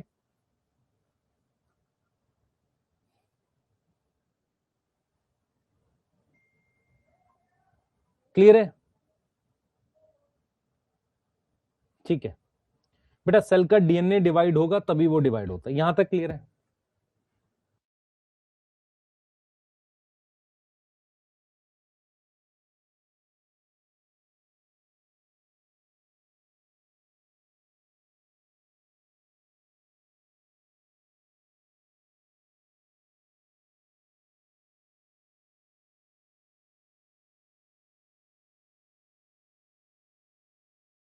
यहां तक क्लियर है, जल्दी बताओ। अच्छा, जिनका सेल का बैकलॉग है वो प्लीज परेशान ना हो, पुराने लेक्चर से भी देख सकते हैं, और लाइव जो स्टार्ट होगा उसके साथ कर लेना। देखो हमने इस वीक में नहीं रखी लाइव क्लास, बताता हूं क्यों। इस वीक में हमने सेल की कोई लाइव क्लास नहीं रखी है 3.0 के लिए, क्योंकि वो बैच में सेटल हो जाएंगे इस वीक में। उसके बाद अगले वीक से लाइव क्लासेस इवनिंग में करा के जो आपका एक चैप्टर उसको कराएंगे। उससे फायदा क्या होगा, आप उनके पैरेलल रहोगे हमेशा। ठीक है, यस, चलें आगे। बेटा यूनिसेलुलर में भी होगा, यस। थर्सडे को टेस्ट रखेंगे सेल का, यस, एक्स्ट्रा टेस्ट रखेंगे। ऐप में नहीं होगा, मैं आपको पीडीएफ की फॉर्म में दूंगा। बेटा तेरे 90 नंबर आए तो अच्छी बात है ना, आप पढ़ाई कर। बच्चे एक सेल क्यों डिवाइड करता है, पहले लॉजिकली समझ इस बात को। ये मान ले तेरे पास सेल है, इस सेल के अंदर जो डीएनए है ना, उसमें लाखों सालों में कुछ इंफॉर्मेशन आई है। अगर ये डिवाइड करके 2 सेल में नहीं बांटेगा तो ये इंफॉर्मेशन इसके साथ मर जाएगी, यही लिखा है बस। ठीक है, कहां कहां से क्वेश्चन प्रैक्टिस करनी है उस पर बात करते हैं। व्हाट इज सेल साइकिल, आ जाओ। व्हाट इज सेल साइकिल, ठीक है। सेल साइकिल क्या होता है, देखो सबसे पहले आपको पता है cell division is a important process. Cell division क्या है, एक इंपॉर्टेंट प्रोसेस है। ये बात समझ में आ रही है, ये बात समझ में आ रही है, ये बात समझ में आ रही है। अब तो सुनेंगे ध्यान से। क्या होगा,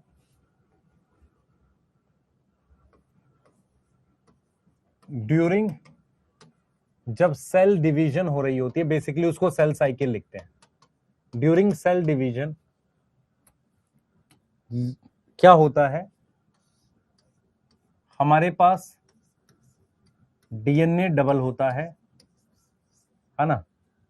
ड्यूरिंग सेल डिवीजन हमारे पास क्या होता है, डीएनए डबल होगा, ठीक है।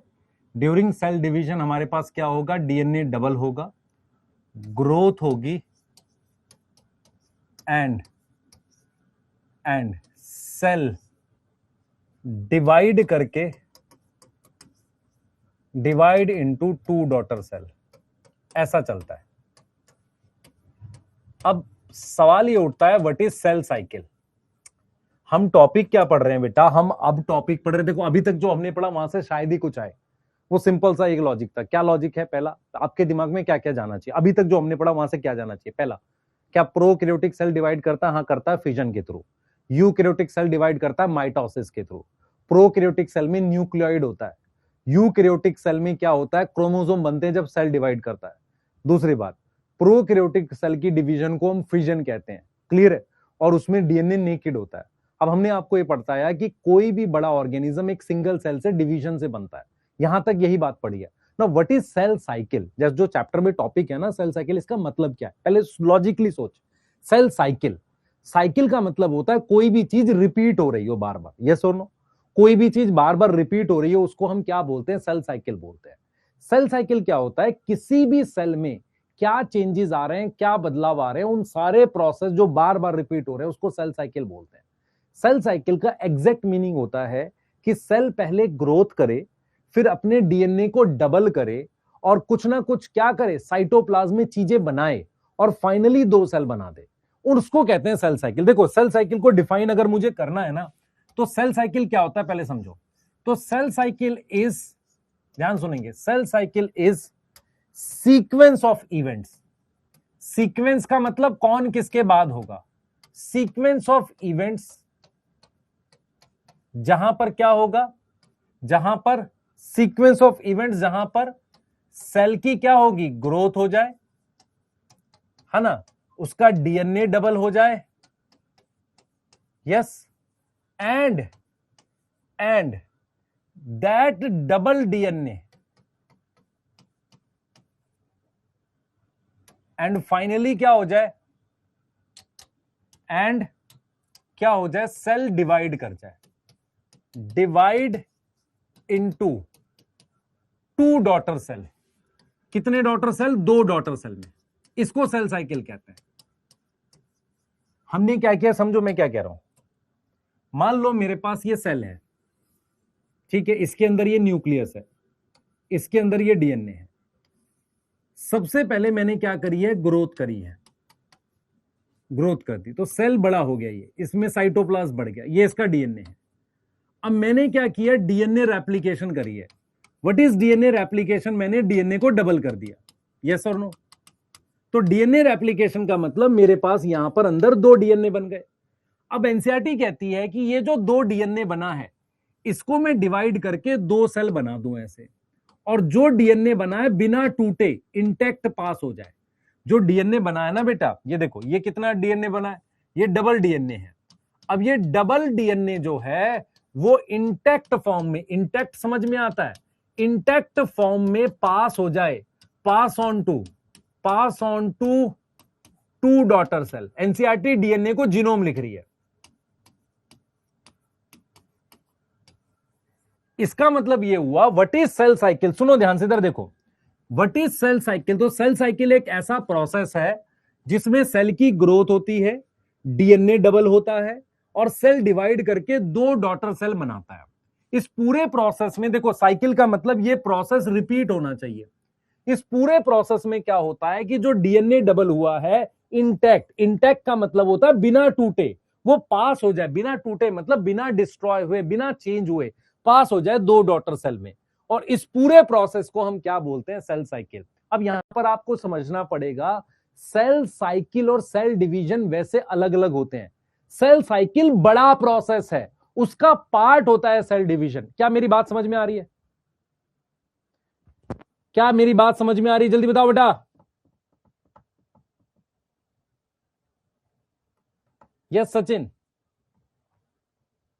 आपको सिर्फ सेल साइकिल की डेफिनेशन याद करनी है यहां से। What is cell cycle? Cell cycle का मतलब है, मेरी बात सुनेंगे, सेल साइकिल का मतलब है उन इवेंट्स का सीक्वेंस जिसमें सेल ग्रो करे, डीएनए डबल करे, सेल डिवाइड करके क्या बना दे, 2 डॉटर सेल बना दे। और इंटैक्ट, इंटैक्ट का मतलब बिना टूटा हुआ जीनोम, जीनोम मतलब डीएनए। तो यहां पर एक शब्द है जिसको हम कह रहे हैं जीनोम। तो जीनोम का मतलब क्या होता है बेटा? जीनोम का मतलब है DNA of cell. DNA of cell को हम क्या कह रहे हैं? जीनोम कह रहे हैं। और अगर मैं आपसे कहूं कि मुझे बताओ फीचर क्या होते हैं सेल साइकिल के, तो सबसे पहला फीचर क्या होता है सेल साइकिल का कि ये एक कोऑर्डिनेटेड इवेंट होता है। What is coordinated event? आप में से कितने लोग ऐसे हैं जो ये जानते हैं कि जब हम सुबह स्कूल जाते हैं तो पहले उठते हैं, नहाते धोते हैं, कपड़े पहनते हैं, खाना खाते हैं, जूते पहनते हैं, स्कूल जाते हैं। ऐसा तो नहीं कि उठते ही जूते पहन लेते हैं, ऐसा तो नहीं होता। तो इसका मतलब किसके बाद कौन सा प्रोसेस होगा, मतलब सीक्वेंस फिक्स है। आपको समझ में आ रहा है? सीक्वेंस ऑफ इवेंट फिक्स है। सीक्वेंस ऑफ इवेंट क्या है? Is fix. किसके बाद कौन सा प्रोसेस होगा ये फिक्स है। दूसरी चीज आपको ध्यान रखनी है बेटा, ये अंडर जेनेटिक कंट्रोल होता है। जीन्स कंट्रोल करती है पूरे प्रोसेस को। मतलब क्या हुआ, जैसे मान लेते हैं ये डीएनए डबल हो गया। अब मेरी बात ध्यान से सुनना, ये डीएनए डबल हो गया। डबल होने के बाद अगर मैं सेल को डिवाइड ना करूं तो डबल डीएनए पड़ा रहेगा। तो जीन्स होती हैं जो पूरे प्रोसेस को कंट्रोल करती है। ये अंडर जेनेटिक कंट्रोल होगा। क्या होगा बेटा? अंडर जेनेटिक कंट्रोल होगा। आपको समझना पड़ेगा कैंसर क्यों होता है। Why cancer? Why cancer? Cancer होता क्यों है? कैंसर इसलिए होता है कि सेल साइकिल में वो जीन्स में कुछ गड़बड़ हो जाती है। एक सेल जो 5 मिनट में डिवाइड कर रहा था वो अब आधे मिनट में डिवाइड करने लगता है। तो कहीं ना कहीं ऐसी जीन्स में गड़बड़ हो जाती है जो सेल साइकिल को कंट्रोल कर रहा था। अगर मैं यहां पर लिख रहा हूं अंडर जेनेटिक कंट्रोल का मतलब हम ये कह रहे हैं कि जो भी चेंजेस हैं, मेरी बात समझो, changes in cell cycle, cell cycle में होने वाले चेंजेस एंड ड्यूरेशन, भाई कितने टाइम में वो चेंज होगा, all are under genetic control. सभी जीन्स के कंट्रोल में है। सभी क्या है? जीन के कंट्रोल में। क्या मेरी बात समझ में आ गई? All are under genetic control. यहां तक क्लियर है?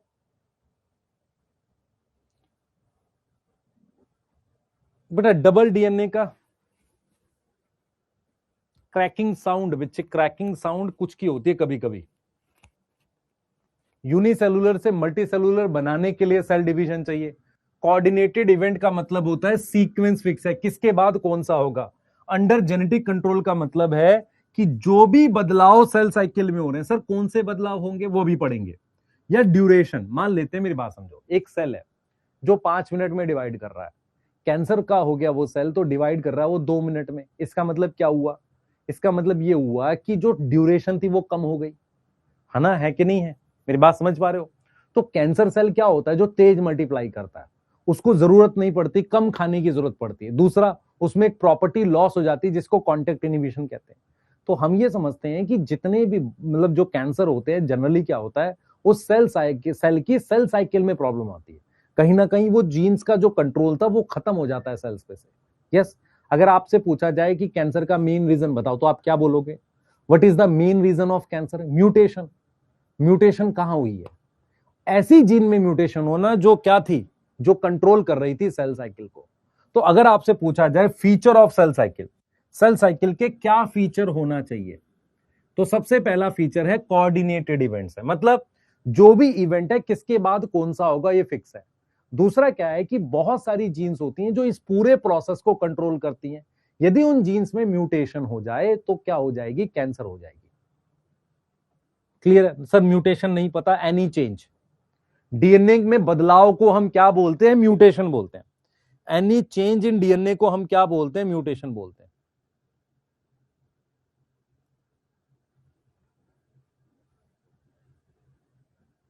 क्या बोलते हैं? म्यूटेशन बोलते हैं।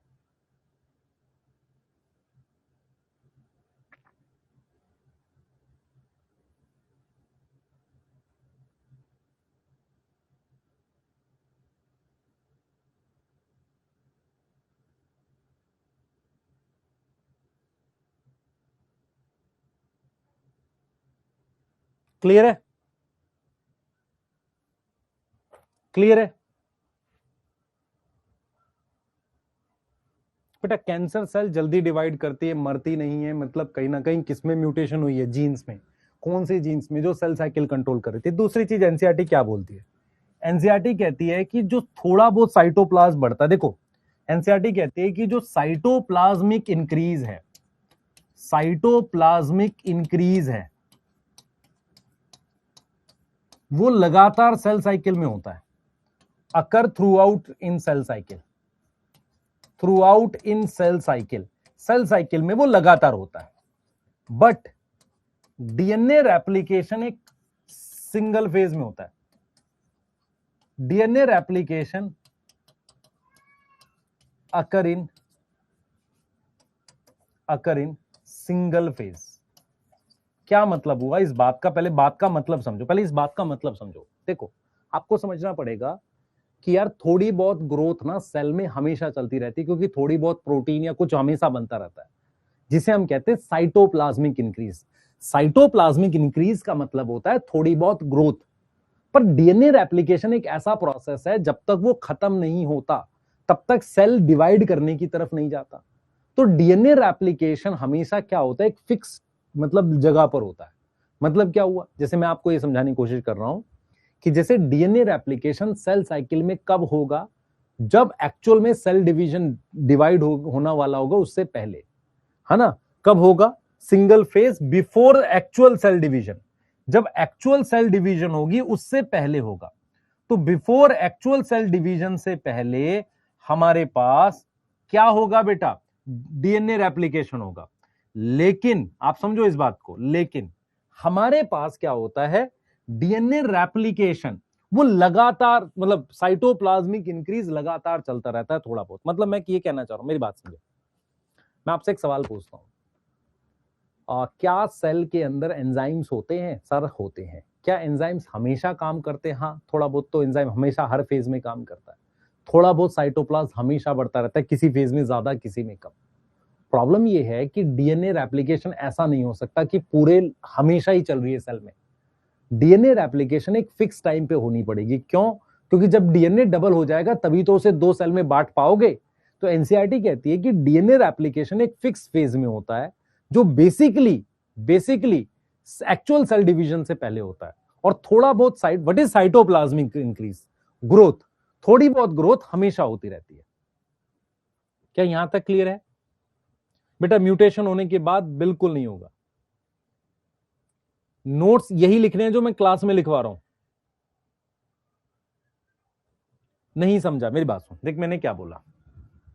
मैंने ये बोला कि जो सेल है उसका ये न्यूक्लियस है, थोड़ी बहुत साइटोप्लाज्म की ग्रोथ देख हमेशा होती है, लेकिन डीएनए रेप्लिकेशन हमेशा एक पर्टिकुलर टाइम में होगा। जैसे मैं तुझे कहता हूं एक सेल 2 घंटे में डिवाइड करता है, तो 15 मिनट में उसका डीएनए रेप्लिकेशन हुआ, और वो फिक्स होता है कि भाई हाँ 15 मिनट में होगा और कब होगा। समझ में आ रहा है? देख, एक तो हो गया टाइम कितना लगेगा, मान लेते हैं 15 मिनट, कब होगा, एक्चुअल सेल के डिवाइड होने से पहले। लेकिन साइटोप्लाज्मिक इंक्रीज जिसे कहते हैं ग्रोथ, वो हमेशा ही चलती है, उस पूरे 2 घंटे चलती रहेगी। अब थोड़ा समझ में आया? रंजना यादव, प्रीवियस ईयर के नोट्स चल जाएंगे, मैच कर लो, मैच कर रहे हैं तो। पर मेरे कभी नोट्स मैच नहीं करते, मैं बड़ा बदकिस्मत टीचर हूं। ऐसा क्यों होता है? क्योंकि मैं फ्लो टीचर हूं, ना कि मैं नोट्स टीचर हूं, है ना। फ्लो टीचर क्या होता है? मैं एक फ्लो में पढ़ाता हूं, है ना। हाँ, yes,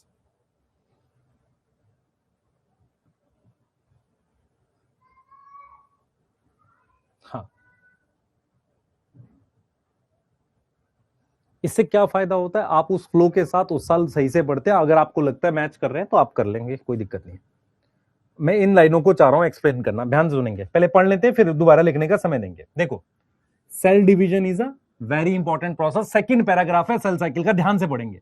cell division is a very important process in all living organism. बढ़िया लाइन लिखी है, सही है, यही हमने बताया था। ड्यूरिंग द सेल डिवीजन क्या होगा? डीएनए डबल होगा, सेल की ग्रोथ होगी, ये सब होगा, ठीक है। तो हमने क्या बोला? हेंस, देखो हमने क्या बोला? All this process, cell division, DNA replication, hence have take place in a coordinated way. तो ये जितने भी प्रोसेस हैं, ये और ये कैसे होंगे? कोऑर्डिनेटेड वे में होंगे। तो हमने क्या बोला? हमने बोला सीक्वेंस ऑफ इवेंट्स, मतलब कौन से इवेंट्स? ये वाले, डीएनए रेप्लिकेशन, सेल ग्रोथ, ये सारे इवेंट इन विच सेल अपना डीएनए डबल कर रहा है, और क्या कर रहा है? जीनोम का मतलब डीएनए, और क्या कर रहा है? अदर चीजें बना रहा है। अदर कॉन्स्टिट्यूएंट का मतलब क्या होता है? ऑर्गेनल बना रहा है, और इवेंचुअली डिवाइड करके 2 डॉटर सेल बना रहा है। इन सीक्वेंस ऑफ इवेंट को हम क्या बोलते हैं? Cell cycle. कितने बच्चों को यह बात समझ में आई? अदर कॉन्स्टिट्यूएंट का क्या मतलब है? मतलब ऑर्गेनल बनाना।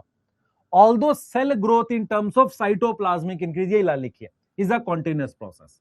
मतलब हम ये कह रहे हैं कि site in although growth in terms of, मतलब ग्रोथ 2 तरीके से होती है, एक डीएनए बढ़ा के भी होती है। तो growth in terms of cytoplasmic increase is a continuous process. पर डीएनए सिंथेसिस कब होगी? Only during one specific stage. सही है, one specific stage in cell cycle. Clear है? The replicated chromosome are then distribute into 2 daughter nuclei, है ना।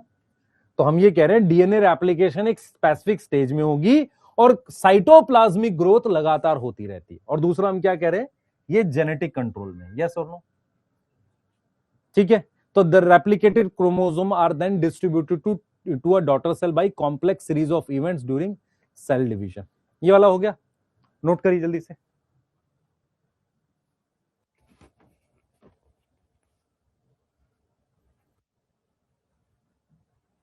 ठीक है। डीएनए में म्यूटेशन हो जाए तो दोबारा सही नहीं कर सकते बेटा, नहीं कर पाएंगे, एक सेल में म्यूटेशन नहीं कर पाएंगे। आप एक बार नोट्स बना लो, आपको मैच कर रहा होगा तो आप चेंज मत करना, आप उसी में लिख लेना। अगर आपने पहले से नोट्स लिखे उसमें ऐड कर लो, है ना। नहीं चेंज कर सकते बेटा। हाँ, सेम रहते हैं। एक बच्चे ने बोला लैंग्वेज चेंज रहती, ठीक बात है ना। मैं नोट्स याद थोड़ी करता हूं यार, मेरे पास वो नहीं है कि मैं याद करता हूं, मेरे को आता ही नहीं याद करना ऐसे।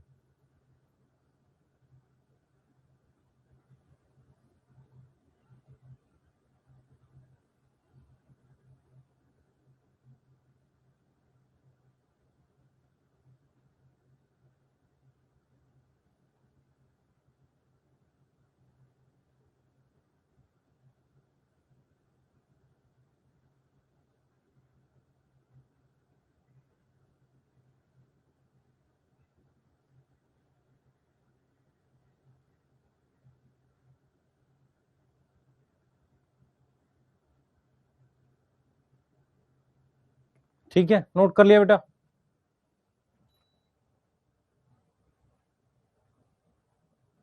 ऑर्गेनल्स भी डिवाइड होती हैं, पहले डबल करोगे कि डिवीजन करोगे? हाँ, डिवाइड मतलब डबल करेंगे। डीएनए सेल ग्रोथ होना, डीएनए डबल होना, अदर कॉन्स्टिट्यूएंट डबल होना, उन सबको मिला के सेल साइकिल कहते हैं। क्या क्या पॉइंट से याद रखेंगे? सबसे पहले सेल साइकिल क्या होता है बेटा? कोऑर्डिनेटेड इवेंट है। जेनेटिक कंट्रोल है, साइटोप्लाज्म इंक्रीज थ्रू आउट मतलब लगातार होती है सेल में, बट डीएनए रेप्लिकेशन एक सिंगल फेज में होती है, ठीक है, एक्चुअल सेल डिवीजन से। तो हमने अभी तक सिर्फ क्या पढ़ा है, अगर मैं आपसे पूछूं हमने क्या क्या पॉइंट्स पढ़े, मेरी तरफ देख के बोलेंगे।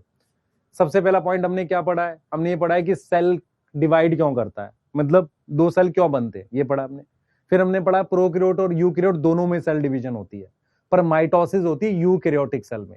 तीसरा हमने पढ़ा है सेल साइकिल किसे कहते हैं, तो कोई भी सेल बड़ा हो, अपनी चीजें डबल करे, डीएनए डबल करे और डिवाइड करके दो सेल बना दे, वो जो सीक्वेंस ऑफ इवेंट है उसको सेल साइकिल कहते हैं। सेल साइकिल जेनेटिक कंट्रोल के अंदर होती है, कोऑर्डिनेटेड इवेंट होती है, और क्या कह रहे हैं हम लोग बेटा, साइटोप्लाज्म लगातार बढ़ता है लेकिन डीएनए रेप्लिकेशन एक फिक्स फेज में होती है। अगर मुझे ये 4-5 पॉइंट याद है तो इसका मतलब मुझे टॉपिक आ गया यहां तक, क्लियर है? यस। जीन थेरेपी से म्यूटेटेड सेल को ठीक कर सकते हैं? नहीं बेटा, कर सकते हैं लेकिन यहां नहीं कर पाएंगे। सुनेंगे ध्यान से, क्या क्यों कैंसर क्यों ठीक नहीं होता, ये रीजन है आपको। कैंसर क्यों ठीक नहीं होता, क्योंकि मान लीजिए मेरे पास 50 सेल में म्यूटेशन हुई है, म्यूटेशन होने से जीनोटाइप बदलता है, फिनोटाइप नहीं बदलता, फिनोटाइप नहीं बदला हुआ होता। तो जो सेल गड़बड़ कर रहे होते हैं, जैसे मान लो तुम्हारे पास 20 बच्चे हैं, 20 को हमने भड़का रखा है, पढ़ाई मत करना, उनमें से अभी 5 भड़के हुए दिख रहे हैं, बाकी 15 दिख नहीं रहे, मुझे कैसे पता चलेगा वो 15 भड़के हुए? सेम में ऐसा होता है, म्यूटेशन हुई तो 20 सेल में है लेकिन दिख सिर्फ 5 में रही है, तो आप उन 5 को ही हटा पाते हो, बाकी उनमें से 15 जो है बाद में कूद के आते हैं। ठीक है, आयुष थर्सडे वाला टेस्ट टेलीग्राम पे होगा, जो भी टेस्ट मैं पर्सनल लूंगा सब टेलीग्राम चैनल पे।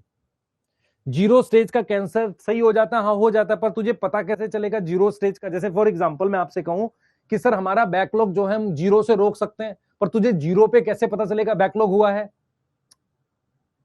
बैकलॉग क्या मैं जीरो लेवल पे कवर कर सकता हूं? हाँ सर कर सकता हूं, बैकलॉग होने ही ना दूं, ये तो कर सकते हैं, लेकिन तुम्हें पता कैसे चलेगा जीरो लेवल पे बैकलॉग हो गया? वो तो होता ही नहीं है। तो कैंसर जीरो लेवल पे पता नहीं चलता, क्यों नहीं पता चलता? सिम्टम्स नहीं आते, जब सिम्टम आएंगे तभी तो पता चलेगा। Sir DNA replication occur in single phase का मतलब है एस फेज, सिंथेटिक फेज में, है ना? टेलीग्राम चैनल में बता दूंगा आपको, भी रुक जाओ।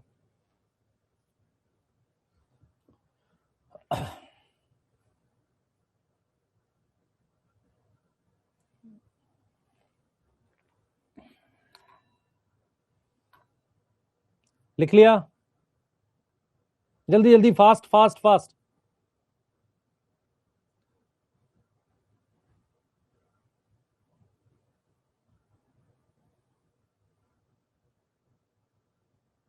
ठीक है, टेलीग्राम का लिंक कोड में पीपीटी में लगा दूंगा, सही है।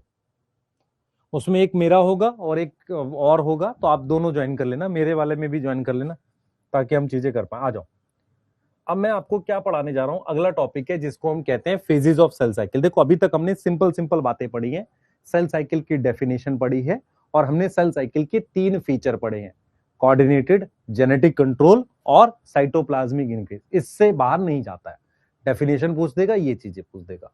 अब हम आते हैं सेल साइकिल के फेजेस कौन से होते हैं। अब आपको मैं सवाल पूछूंगा, उस सवाल का आंसर देना। हम टॉपिक पढ़ रहे हैं फेजेस ऑफ सेल साइकिल। सबसे पहले तो आपको यह समझना पड़ेगा, सेल साइकिल का मतलब है किसी सेल का जीवन चक्र। जीवन चक्र मतलब वो अपनी लाइफ में क्या क्या कर रहा है। हमने जो भी फेजेस हैं वो क्यों बनाए, मैं आपको समझाता हूं कैसे। फॉर एग्जाम्पल आप ऐसे समझो कि फेजेस वाला कॉन्सेप्ट हम पढ़ते ही क्यों हैं, क्यों हम फेजेस टॉपिक पढ़ते हैं। आपको ये समझना पड़ेगा, सेल साइकिल का मतलब है सेल अपनी लाइफ में क्या क्या कर रहा है, डीएनए डबल कर रहा है, क्या क्या कर रहा है। हमने क्या किया है, इसको पढ़ सके इस वजह से हमने जितने भी चेंजेस हैं उनको फेजेस का नाम दे दिया। फेजेस का नाम कैसे दिया, मतलब हमने क्या किया, हमने देखा कि सेल के अंदर बहुत सारे चेंजेस हो रहे हैं, उन चेंजेस को हमने फेजेस का नाम दे दिया। फॉर एग्जांपल जब आप पैदा होते हो उससे लेकर मान लेते हैं आप 80 साल तक जीते हो, क्या लाइफ में रियल में कोई फेज होता है? नहीं होता। हमने क्या किया है, लाइफ को अलग अलग फेज में ह्यूमन ने बांटा है। कैसे? एक एज होती है यंग एज, फिर अडल्ट एज आ जाती है, फिर ओल्ड एज आ जाती है, ये हमने बांटा है। और हमने उन फेजेस में क्यों बांटा है, क्योंकि उसमें क्या हो रहे हैं, कुछ चेंजेस हो रहे हैं। ऐसे ही मेरे पास सेल साइकिल एक कंप्लीट प्रोसेस है, पूरे सेल का, एक सेल का कंप्लीट प्रोसेस है, उसको फेजेस में हमने बांटा है। हमने बांटा है, किसने बांटा? हमने। तो हम क्या पढ़ रहे हैं, अगला टॉपिक पढ़ रहे हैं फेजेस ऑफ सेल साइकिल। तो फेजेस का मतलब क्या होगा यहां पे समझो, फेजेस का मतलब होता है चेंजेस। फेजेस का मतलब क्या होता है, चेंजेस को हमने फेज का नाम दिया, सही क्या? तो हम क्या करते हैं बेटा, सेल साइकिल मतलब किसी भी सेल में जो सेल साइकिल है उसमें मेनली दो फेज होते हैं। सबसे पहला फेज मान लेते हैं हमारे पास है एम फेज। सबसे पहला फेज मैंने क्या लिखा, एम फेज। सबसे पहला फेज मैंने क्या लिखा, एम फेज। एम फेज क्या होता है बेटा, एम फेज की वजह से ही हम पढ़ रहे हैं इस चैप्टर को। एम फेज को हम कहते हैं माइटोसिस। क्या बोलते हैं, माइटोसिस। इसमें एक्चुअली सेल डिवाइड करता है। इसमें एक्चुअली सेल डिवाइड करता है। जैसे एक थोड़ा सा खराब एग्जांपल दूंगा, आपको दुख होगा। अगर आप देखो, आप मान लो 2 साल से पढ़ रहे हैं, तो जिस दिन एग्जाम देते हैं वो एक्चुअल आपका मतलब वो दिन होता है जिस दिन आप एक्चुअल में डिलीवर करते हो। उसके बाद से मान लो मैं कहता हूं उसके बीच के टाइम को क्या कहोगे, प्रिपरेशन फेज। ऐसे ही मेरे पास जो एक्चुअल में सेल डिवाइड करता है वो जो ड्यूरेशन है, जैसे मान लेते हैं, हम कैसे देख रहे हैं, मान लेते हैं कोई सेल साइकिल है 24 घंटे की, एक्चुअल सेल डिवीजन 1 घंटे हुआ, तो जो एक्चुअल सेल डिवीजन होता है उस ड्यूरेशन को, उस चेंजेस को हम क्या बोलते हैं, फेज बोलते हैं, एम फेज। तो एम फेज का मतलब है माइटोसिस, जिसमें एक्चुअली सेल डिवाइड करता है ना, जिसमें एक्चुअली सेल डिवाइड करता है, उसको हमने क्या बोला है बेटा, उसको हमने क्या बोला है, माइटोसिस बोला है। ठीक है, अब जो कोई सेल कैसे डिवाइड करता है मैं बताता हूं। इसको भी 2 पार्ट में डिवाइड करते हैं, कैसे मैं बताता हूं। देखो, इसको भी डिवाइड करते हैं 2 पार्ट में। कैसे, कौन से 2 पार्ट होते हैं, कौन बताएगा? सबसे पहला होता है न्यूक्लियस का डिवीजन, जिसको हम कहते हैं कैरियोकाइनेसिस। कैरियो शब्द कहां से आया, न्यूक्लियस से। न्यूक्लियस से कैरियोकाइनेसिस, काइनेसिस मतलब डिवीजन। तो कैरियोकाइनेसिस का मतलब सबसे पहले हम क्या डिवाइड करते हैं, न्यूक्लियस डिवाइड करते हैं।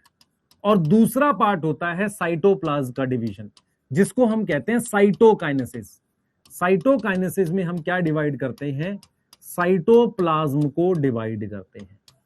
क्या यहां तक बात समझ में आ रही है? इसको हम क्या करते हैं, साइटोप्लाज्म को डिवाइड करते हैं। अब बात करते हैं इंटरफेस की। ये क्या होता है, देखो इधर देखो, मेरी तरफ देखो। पहला पॉइंट सुनेंगे, सेल साइकिल के फेजेस पढ़ रहे हैं। रियल में किसी भी सेल में जो चेंजेस होते हैं उनको हम फेजेस का नाम देते हैं। फेजेस जैसा रियल तो कुछ होता नहीं है, हमने चेंजेस को नाम दिया फेज का। हमने कहा कि सबसे पहला फेज वो होता है जिसमें सेल एक्चुअल डिवाइड करता है। इसको यहां से यहां तक, इस फेज को मैंने एम फेज बोला। यहां खत्म हो गया, यहां से स्टार्ट हुआ है। अब यहां पर एंड ऑफ एम फेज और दोबारा अगला फिर सेल डिवाइड करे, उसको हमने क्या नाम दिया है, इंटरफेज। आप देखो इधर देखो, मेरी तरफ देखो, ये मेरे पास एक सेल है, इसने एम फेज किया और डिवाइड करके 2 सेल बना दिए। ठीक है, अब क्या हुआ, ये सेल फिर ग्रो करेगा, फिर डीएनए डबल करेगा। इसके अंदर डीएनए डबल हो रहा है। मेरी बात समझ पा रहे हो मैं क्या कह रहा हूं? मान लो ये सेल ग्रो कर रहा है, फिर से ये रहा, ये इसका डीएनए है, इसका डीएनए डबल हो रहा है और ये फिर डिवाइड करेगा आगे जाके। अब इसका डीएनए डबल हो गया तो डिवाइड करके ये 2 सेल बना रहा है। मेरी बात समझो। तो हम ये कह रहे हैं कि जब एक बार एम फेज हो गया, वहां से लेके अगला एम फेज आने तक के गैप को इंटरफेज कहते हैं। तो इंटरफेज का वैसे डेफिनेशन हम लिखते हैं, इट इज गैप। अब ये कौन सा गैप है, टाइम गैप है। क्या है, टाइम गैप है। किसके बीच में, बिटवीन 2 सक्सेसिव। सक्सेसिव का मतलब होता है एक के बाद एक, सक्सेसिव एम फेज। तो मैं यहां पे सिंपल सा कह रहा हूं कि देखो, आप समझो ध्यान से, इस पूरे को सेल साइकिल कह रहे हैं, ये एम फेज है। तो 2 एम फेज के बीच के गैप को हम इंटरफेज कहते हैं। 2 एम फेज के बीच के गैप को हम क्या बोलते हैं, इंटरफेज कहते हैं। इंटरफेज का मतलब होता है, ध्यान सुनेंगे, इंटरफेज। इंटरफेज मतलब बीच का, किसके बीच का, 2 सेल डिवीजन के बीच का। मैं फिर रिपीट कर रहा हूं, 2 एम फेज के बीच के गैप को इंटरफेज कहते हैं। अगर मैं इसको बेटर लिखना चाहूं तो कैसे लिखूंगा, it is gap between end of M phase, मतलब इस एम फेज का end start of next M phase, अगले एम फेज के बीच का स्टार्टिंग। ठीक है, इसमें क्या क्या हो रहा है, इसमें क्या क्या चेंजेस हो रहे हैं। डीएनए देखो, सेल ग्रोथ कर रहा है, डीएनए डबल कर रहा है। मेरी बात समझ में आ रही है? चेंज क्या हो रहे हैं इसमें? तो इसमें चेंजेस क्या हो रहे हैं आपको पता है? इसमें चेंजेस क्या हो रहे हैं? चेंजेस क्या हो रहे हैं बेटा? चेंजेस आर डीएनए डबल हो रहा है ना, सेल ग्रो कर रहा है, ये सारे चेंजेस इसमें हो रहे हैं। सेल ग्रोथ कर रहा है, डीएनए डबल कर रहा है, यस और नो। इंटरफेज को हम क्या बोलते हैं? Resting phase. इंटरफेज को एक और नाम देते हैं, interphase is also known as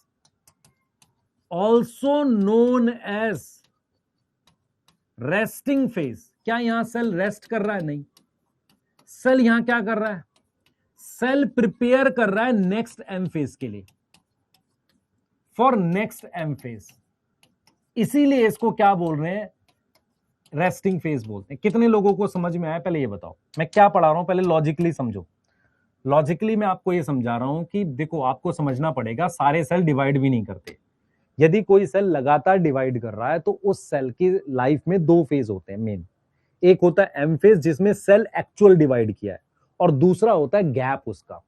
अब ये गैप किस तरह का गैप है? टाइम गैप है। किसके बीच में? दो एम फेज के बीच में। फॉर एग्जाम्पल, आज मान लो सुबह 10 बजे सेल डिवाइड करना शुरू किया और दोपहर 11 या दोपहर 12 बजे तक डिवाइड करा, 10 से 12 सेल डिवाइड करा। अब 10 से 12 डिवाइड करने के बाद उसने अगली डिवीजन, उस सेल ने अगली डिवीजन अगले दिन 9 बजे स्टार्ट करी। तो जो उसने गैप लिया, कब? आज सेल डिवीजन खत्म हुई और अगली डिवीजन कब स्टार्ट होगी, उस गैप को हम इंटरफेज कह रहे हैं। पर क्या जरूरी है ये सेल डिवाइड करेगा? जरूरी नहीं होता, जरूरी नहीं होता। मेरी बात समझो। अच्छा, उसमें वो कर क्या रहा है?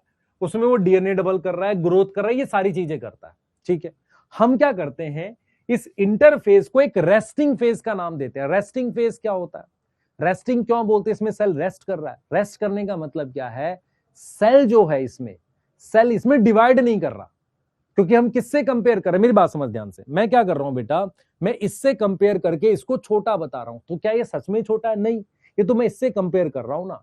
तो अगर मैं एम फेज से कंपेयर करूंगा तो इंटरफेज को मैं रेस्टिंग बोल रहा हूं। क्यों? क्योंकि उसमें कुछ बड़े बदलाव नहीं हो रहे, सिर्फ सेल ग्रोथ हो रही है, डीएनए डबल हो रहा है, डिवाइड नहीं हो रहा। तो डिवीजन के कंपैरिजन में इंटरफेज रेस्टिंग फेज कहलाता है। क्लियर है? बोलो।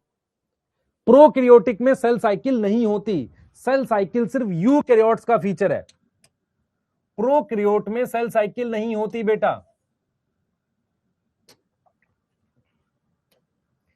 कितने लोगों को मेरी बातें समझ में आई हैं?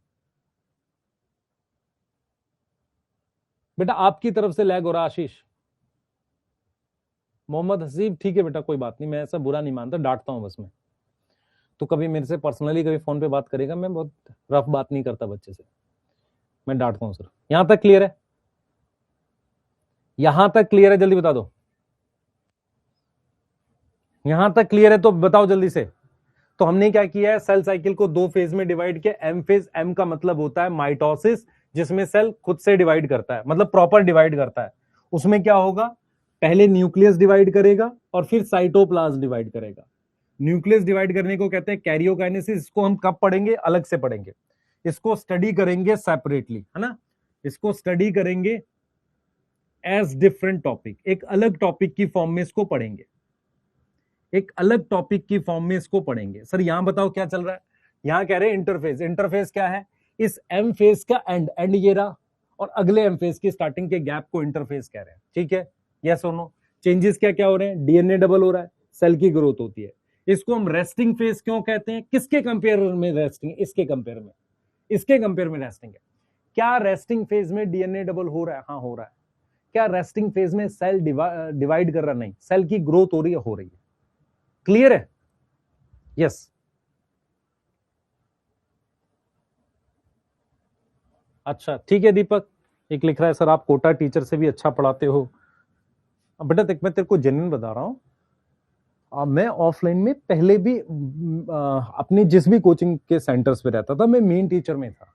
ऐसा नहीं है कि मुझे कोई ऑनलाइन लाया तो उसने पढ़ाने, बहुत सारे ऑनलाइन आने के बाद फेमस हुए हैं। मैं अपनी कोचिंग में तो अच्छा टीचर रहा हूंगा।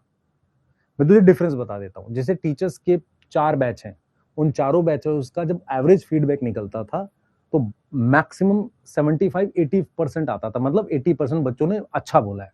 मेरा 93, 94, 100 के आसपास आता था, सिर्फ इसलिए क्योंकि मैं कोशिश करता हूं सबको समझ में आ जाए बस। हाँ ठीक है बेटा। और दूसरा, मैं लॉजिकल पढ़ाने की कोशिश करता हूं, मैं सब्जेक्ट को रटनवाने की कोशिश नहीं करूंगा कभी भी, वो मेरा अपना तरीका है, ठीक है। और मैं चाहूंगा तुम इसी चीज को लेकर आगे जाओ। यस। और कभी आप ये नहीं देखोगे कि मैं ये बातें बोल रहा होता हूं। आप में से कितने बच्चे मेरे से इतने साल से पढ़ रहे हैं, फीडबैक वाली बात शायद ही मैंने कभी बोली हो, बहुत रेयर में ऐसी बातें बोलता हूं। क्यों? क्योंकि आप सिलेक्ट हो जाओ, उसके बाद आपके रास्ते अलग, हमारे रास्ते अलग, आप मेहनत से लाइफ में आगे बढ़ो, बस इतना काम है ना? ठीक है। यस ठीक है। M phase looking much more dramatic. Yes ठीक है। हाँ, आप पहले लॉजिकल सोचो, सेल डिवाइड करके 2 सेल बना है तो क्या वो दोनों न्यू सेल? बेटा ये डिपेंड करता है, देख मेरी बात, ये दोनों सेल डिवाइड करेंगे नहीं करेंगे, कौन सा कहां दे रखा है, प्लांट ग्रोथ एंड डेवलपमेंट याद कर, वहां पर लिख रखी है अर्थमेटिक ग्रोथ या जियोमेट्रिक ग्रोथ। अगर दोनों सेल डिवाइड करेंगे तो कितने सेल बनेंगे? 4। 4 से कितने बनेंगे? 8। That is geometric growth. एक सेल डिवाइड करेगा, दूसरा सेल ना करे तो क्या करेगा? परमानेंट हो जाए, वो अलग चीज होगी, वो पढ़ेंगे आगे। प्रिंस समझ में आ गया बेटा? प्रोकैरियोटिक सेल में नहीं होती cell cycle. Yes, prokaryotic cell में सेल साइकिल नहीं होती। क्लियर है? यस। टेस्ट में बेटा मैं करूंगा गाइड, आपको चिंता मत करो, है ना? जैसे जैसे मैं ऑनलाइन पढ़ाता जा रहा हूं बच्चों के, मैं आपको रियलिटी बताता हूं, 2023 में जब मैं आया था छोड़ के, 11th का बैच में पढ़ा रहा था, उसके इस साल बहुत सारे बच्चे निकले, इस साल निकले बहुत सारे।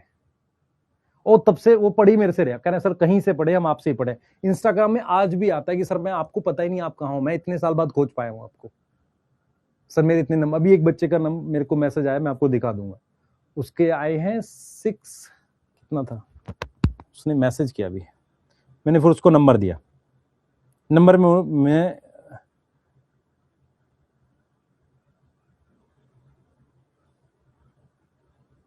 उसके आए थे, ये रे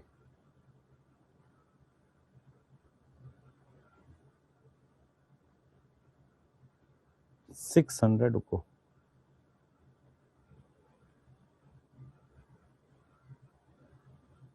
फिर बात हुई उससे 647, AIR 1643, बायो में 360 है, वो 2023 से पढ़ रहा है, ठीक है। हाँ यस ठीक है, तो पढ़े बेटा।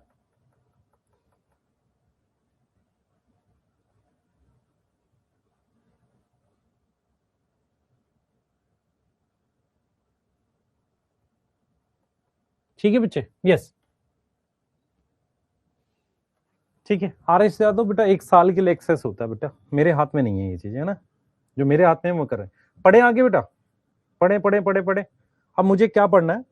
इंटरफेस की डिटेल पढ़नी है। देखो अब मैं क्या पढ़ने जा रहा हूं, एम फेज को हम बाद में पढ़ेंगे, अब हम इंटरफेस के बारे में पढ़ने जा रहे हैं, ठीक है? हम क्या पढ़ने जा रहे हैं? हम डिटेल ऑफ इंटरफेस पढ़ने जा रहे हैं, हम इंटरफेस के बारे में पढ़ने जा रहे हैं, ठीक है? इंटरफेस के बारे में पढ़ने जा रहे हैं। हम क्या डिटेल पढ़ेंगे मैं आपको समझाता हूं, मेरी बातें अगर सुनोगे तो लॉजिकल लगेंगी, समझ ही आएंगी। अगर आपने ये लिख लिया है तो आगे चल सकते हैं, लिख लिया ये वाला, आगे चले, ठीक है? क्लियर है? यहां तक लिख लिया, आगे चलते हैं, ठीक है? हाँ मुस्कान बेटा, ठीक है, थैंक यू। पढ़ेंगे, आ जाओ। देखो हम लोग इंटरफेस की डिटेल पढ़ रहे हैं, आपको ये समझ में आ रहा है इंटरफेस क्या है? गैप बिटवीन 2 एम फेज, ठीक है? अब हम क्या क्या डिटेल पढ़ते हैं थोड़ा सा समझो।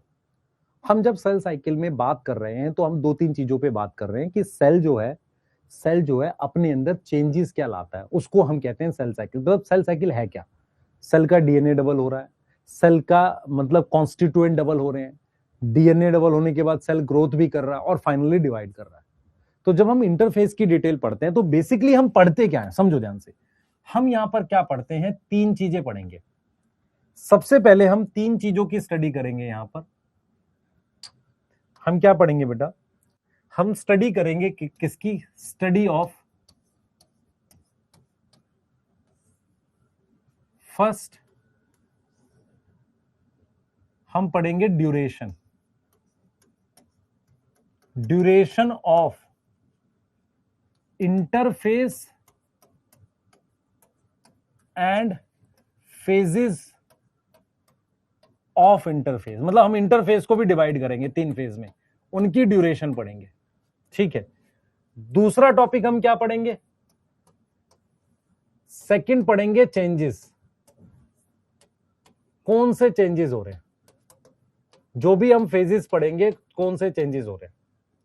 और तीसरा हम पढ़ेंगे जो सबसे ज्यादा इंपॉर्टेंट है, amount of DNA and ploidy. Ploidy होता है haploid diploid, ploidy change in cell cycle.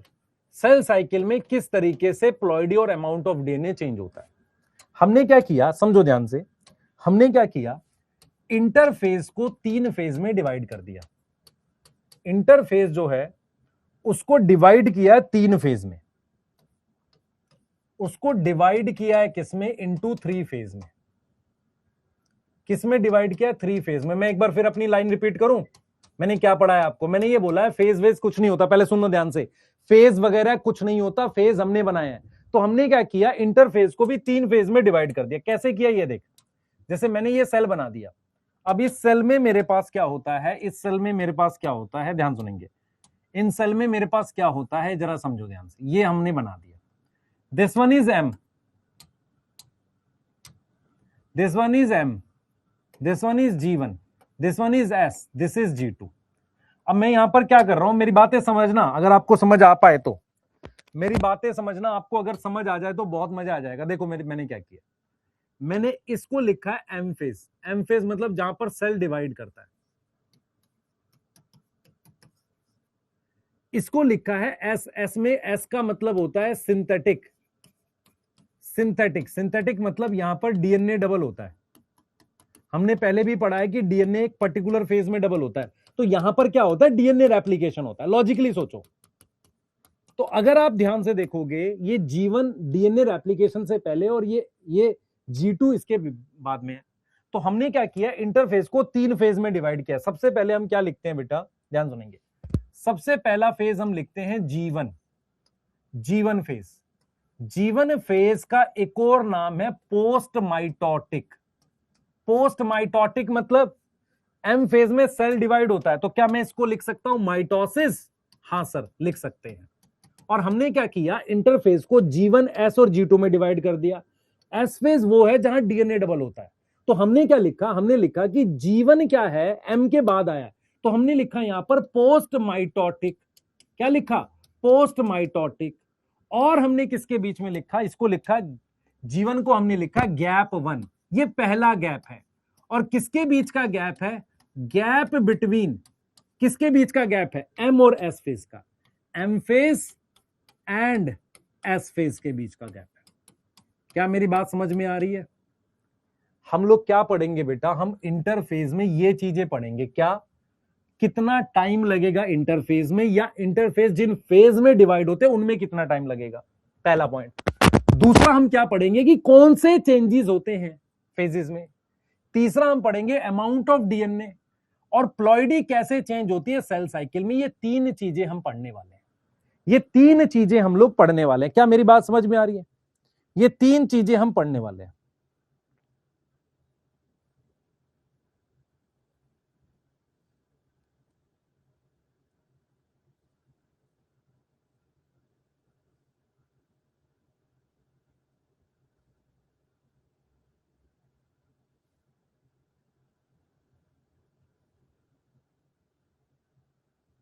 ये तीन चीजें हम पढ़ने वाले हैं। अब सुनो मेरी बात सुनो, इंटरफेस को मैंने तीन फेज में डिवाइड किया। पहले फेज को हमने बोला जीवन, फिर मेरे पास आता है एस फेज। एस फेज में को हम कहते हैं सिंथेटिक फेज, सिंथेटिक फेज, और इसी को कहते हैं डीएनए रेप्लिकेशन। यहां पर डीएनए रेप्लिकेशन होती है। तीसरा फेज जिसको हम कहते हैं G2, G2 phase, G2 phase को हम कहते हैं प्री माइटोटिक, माइटोसिस से पहले, माइटोसिस से पहले। खुद से देखो जरा, देख बेटा ये G2 है। देख इंटरफेज को हम तीन फेज में डिवाइड करते हैं, G1, S और G2। G1 फेज को कहते हैं M के बाद, तो पोस्ट माइटोटिक। तो G2 को क्या बोलेंगे? Pre mitotic. और क्या लिखेंगे बताओ? और क्या लिखेंगे? गैप सेकंड है, इसको लिखते हैं गैप 2 है। और उसके बाद क्या लिखते हैं? किसके बीच का गैप है? Gap between S and M phase. अब मैं जो आपको यहां पर बोलूंगा उसको ध्यान से सुनना। कितने बच्चों को यह बात समझ में आ रही है कि मैं S को ऊपर और M को नीचे नहीं लिख सकता? क्योंकि इस सेल साइकिल में डायरेक्शन है। डायरेक्शन समझ में आता है? ये इस दिशा में है ऐसे, ये सेल साइकिल में एक डायरेक्शन है। तो G1 is gap between M और S। S और M के बीच के गैप को G2 बोलेंगे। क्या ये इस बात से एग्री कर रहे हो? मैं ऐसा नहीं कर सकता कि M इधर लिख दूं और S इधर लिख दूं तो यहां G2 आएगा, नहीं। ये किसके बीच का गैप है? आपको समझ में आ रहा है ये किसके बीच का गैप है? ये गैप है S और M के बीच का, मतलब डीएनए रेप्लिकेशन के बाद का गैप है। समझ में आ रहा है? इसको मैं प्री माइटोटिक या पोस्ट सिंथेटिक लिख सकता हूं, पोस्ट सिंथेटिक फेज भी लिख सकता हूं। सही है, पोस्ट सिंथेटिक फेज भी लिख सकता हूं। तो ये S और M के बीच का गैप है, सही है। और ये जीवन क्या है? किसके बीच का गैप है? M और S के बीच का गैप है। यहां तक क्लियर है? यहां तक क्लियर है? यहां तक क्लियर है? जल्दी बताओ। क्या आपको यह समझ में आ रहा है कि इंटरफेज को भी मैंने तीन फेज में डिवाइड किया है? और मैंने क्या बोला है आपको? फेज वगैरह कुछ नहीं होता, चेंजेस को फेज का नाम दिया है। अब ये चेंजेस आपको कहां दिखेंगे? दो जगह, एक न्यूक्लियस में, एक साइटोप्लाज्म में। तो हम तीन टॉपिक पढ़ेंगे कि हर फेज का कितना टाइम है। दूसरा हम पढ़ेंगे कि कौन से चेंजेस होते हैं इस G1 में, S और G2 में। हम M वाला चेंज क्यों नहीं पढ़ेंगे? क्योंकि एक अलग टॉपिक है। तो G1, S और G2 में कौन से चेंजेस होते हैं। तीसरा टॉपिक हम पढ़ेंगे कि अमाउंट ऑफ डीएनए और प्लॉइडी, प्लॉइडी मतलब हैप्लॉइड डिप्लॉइड कैसे बदलता है। रेप्लिकेशन का मतलब होता है डबल होना। कितने लोगों को रेप्लिकेशन और डुप्लीकेशन का मतलब समझ में आता है? डिफरेंस है क्या उसमें? है डिफरेंस है। मेरी बात सुनो, मान लो ये डीएनए है, इसकी कॉपी बना रहा हूं, तो डबल भी हो रहा है और कॉपी भी बन रही है, दैट इज रेप्लिकेशन। देखो कॉपी बनना इज रेप्लिकेशन। लेकिन मैं, ये डीएनए है, मान लेते हैं 10 ग्राम, मैं 10 ग्राम और बना दूं, एग्जैक्ट कॉपी ना हो, दैट इज डुप्लीकेशन। समझो, जब रेप्लिकेशन होगा तो डुप्लीकेशन होगा ही, जब डुप्लीकेशन होगा तो रेप्लिकेशन हो, ये जरूरी नहीं है। कितने लोगों को समझ में आया? कितने लोगों के ऊपर चढ़ से चला गया? प्लॉइडी, प्लॉइडी का मतलब होता है बेटा हैप्लॉइड डिप्लॉइड। बेटा डुप्लीकेशन का मतलब होता है डबल होना, और रेप्लिकेशन एक ऐसा प्रोसेस है जिससे कॉपी बनती है। मेरी बात समझ में क्या बोल रहा हूं? पहले समझने की कोशिश किया कर। मान लेते हैं ये मेरे पास कोई चीज है, इसकी कॉपी बना रहा हूं, दैट इज रेप्लिकेशन, और ये डबल भी हो रहा है, दैट इज डुप्लीकेशन ऑल्सो। लेकिन डुप्लीकेशन का रियल मीनिंग होता है सिर्फ डबल करना। मान लो ये 10 ग्राम है, 20 ग्राम कर देना, दैट इज डुप्लीकेशन। अब वो चाहे रेप्लिकेशन करके कर लो, चाहे ये कर लो। तो इसका मतलब अगर रेप्लिकेशन होगी तो डुप्लीकेशन भी होगी, पर डुप्लीकेशन होगी तो जरूरी नहीं है कि रेप्लिकेशन हुई हो।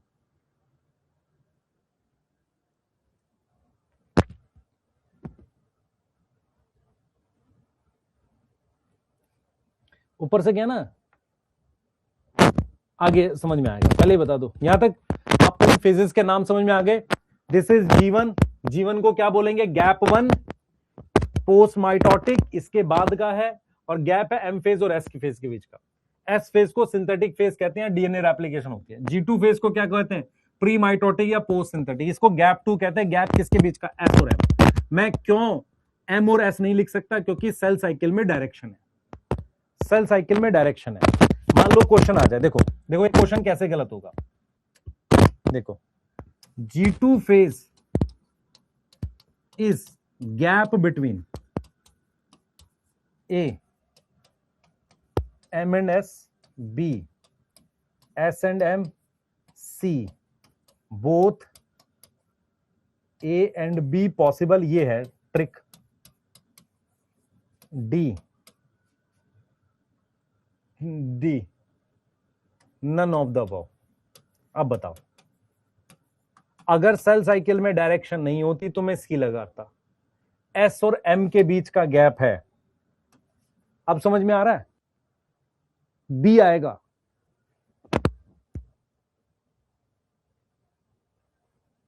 अरे डुप्लीकेशन रेप्लिकेशन छोड़ दो, अभी आगे चलेंगे।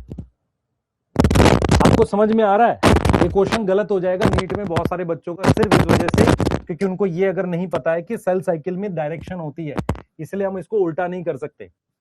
G2 हमेशा गैप कब आएगा, जब डीएनए रेप्लिकेशन हो जाएगा और उसके बीच का। यस,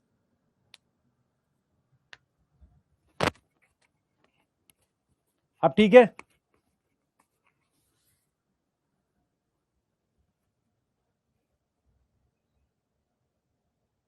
आगे चले, आ जाओ जल्दी से, टाइम पे आते हैं, जल्दी जल्दी फास्ट रहेंगे। हाँ, सबसे पहला टॉपिक हमें क्या पढ़ना है बेटा इन फेजेस में, टाइम ड्यूरेशन पढ़ना है। क्या पढ़ना है हमें, टाइम ड्यूरेशन पढ़ना है। फिर क्या पढ़ना है, चेंजेस पढ़ने। आ जाओ, सबसे पहले टाइम पे बात करते हैं, फिर उस पे पढ़ते हैं चेंजेस पे। जल्दी करो, जल्दी फास्ट।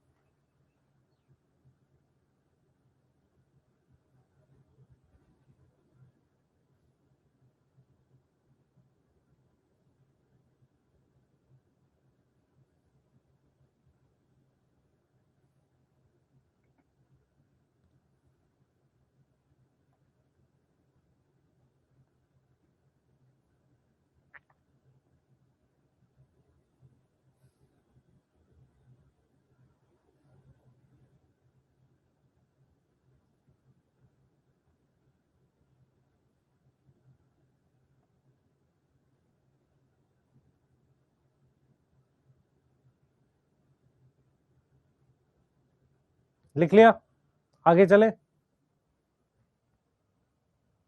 यस, ठीक है। यार माइक चेंज नहीं कर पाएंगे, यही माइक है बेटा हमारे पास, पैसे भी नहीं है, पढ़ाई कर लो इसलिए, ठीक है। आ जाओ, टाइम ड्यूरेशन किसका, ऑफ फेजेस का। कुछ बच्चे लिख रहे होंगे कि सर अब छुट्टी कर दो। बेटा छुट्टी उट्टी की ना ज्यादा टेंशन मत लेना इस साल, है ना। हाँ सर, इससे तो हमारे ऊपर अत्याचार हो जाए, पढ़ाई कर ले, पिटाई कर दूंगा नहीं तो, है ना। उन मैसेजेस का कोई फायदा नहीं है जो आपको बाद में आएंगे। देख ध्यान से सुन, ध्यान से। सबसे पहले सेल साइकिल जो है किसके लिए होती है, अकर इन यूकैरियोटिक सेल।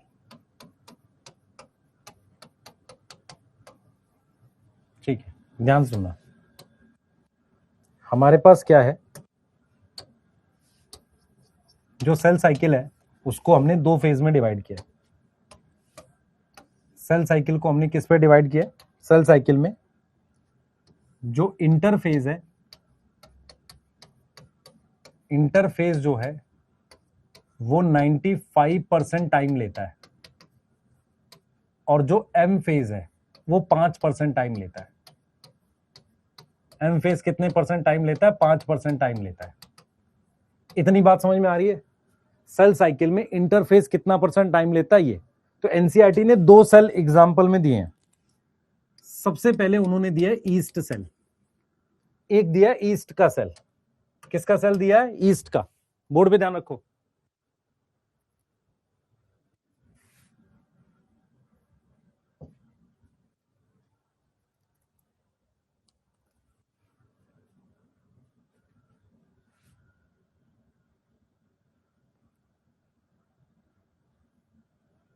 सबसे पहले उन्होंने ईस्ट का सेल दिया। ईस्ट क्या है, किसी को पता है? ईस्ट क्या है, एक तरह की फंजाई है, ठीक है। ये डिवाइड करता है 90 मिनट में, डिवाइड इंटू 90 मिनट। इसका क्या मतलब हो गया? इसका मतलब हो गया कि जो सेल साइकिल है वो 90 मिनट की है। तो इसका मतलब इंटरफेस वो लेस देन 90 होगा। जल्दी बताओ बेटा।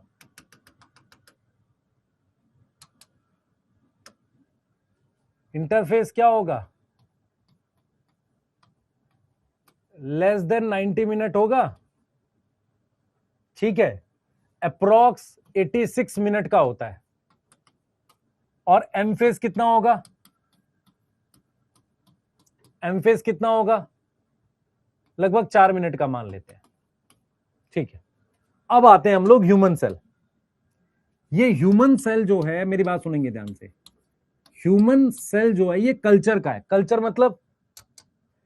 का मतलब इन कल्चर। कल्चर क्या होता है बेटा? कल्चर मतलब टेस्ट ट्यूब में, मतलब इन विट्रो। इन विट्रो का मतलब होता है इन टेस्ट ट्यूब। वो कितने टाइम में डिवाइड करता है? वो डिवाइड करता है 24 घंटे में, डिवाइड इन 24 आवर। तो जरा तोड़ लेते हैं। हमारे पास एम फेज वो सिर्फ 1 घंटे का है। इंटरफेस जो 95% टाइम ले रहा है वो 23 आवर का है। उसमें भी सबसे बड़ा कौन होता है ये देख लेते हैं। इंटरफेज में हमारे पास जीवन सबसे बड़ा होता है, वो होता है लगभग 8 से 12 घंटे का।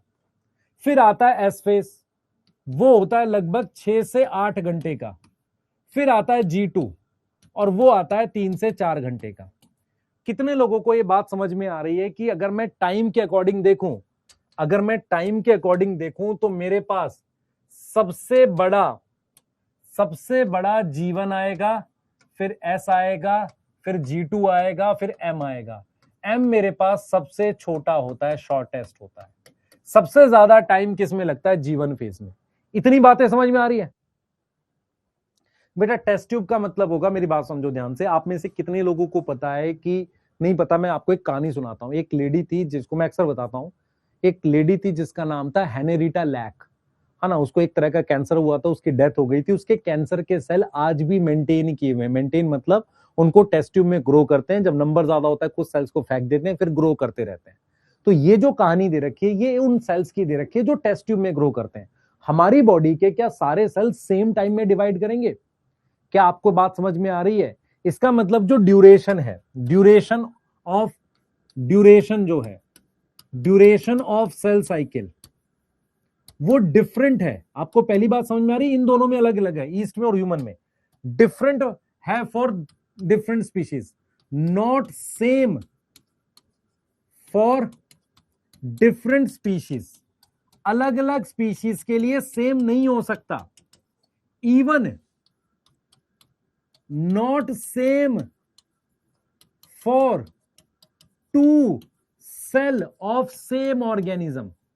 आप मुझे बताओ, आपकी बॉडी के क्या सारे सेल सेम स्पीड से डिवाइड करते हैं? आपकी बॉडी के क्या सारे सेल सेम स्पीड से डिवाइड करते हैं? नहीं, कुछ जल्दी करते हैं, कुछ स्लो करते हैं।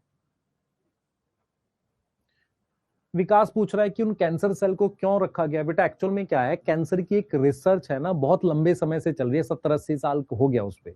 और वो क्या करते हैं, वो कैंसर के सेल्स की खास बात क्या है, वो इमोर्टल है, वो मरते ही नहीं आसानी से। और उन सेल्स पे जो रिसर्च है ना, उसी को आगे बढ़ाते गए हैं। जिस भी कंट्री को उनके सेल्स चाहिए वो मिल जाते हैं एक प्रॉपर रिक्वेस्ट के थ्रू, और उसी पर रिसर्च को देखो। रिसर्च का मतलब ये नहीं होता, आप शायद नहीं समझते, रिसर्च का मतलब ये नहीं कि मैंने क्या नया खोजा। रिसर्च का मतलब होता है कि जो खोजा हुआ चीज है क्या हम उसके आगे का स्टेप कर पा रहे हैं। तो कैंसर की जो रिसर्च है वो उन्हीं सेल्स पे आगे बढ़ती जा रही है और काफी अच्छा चीज है वो।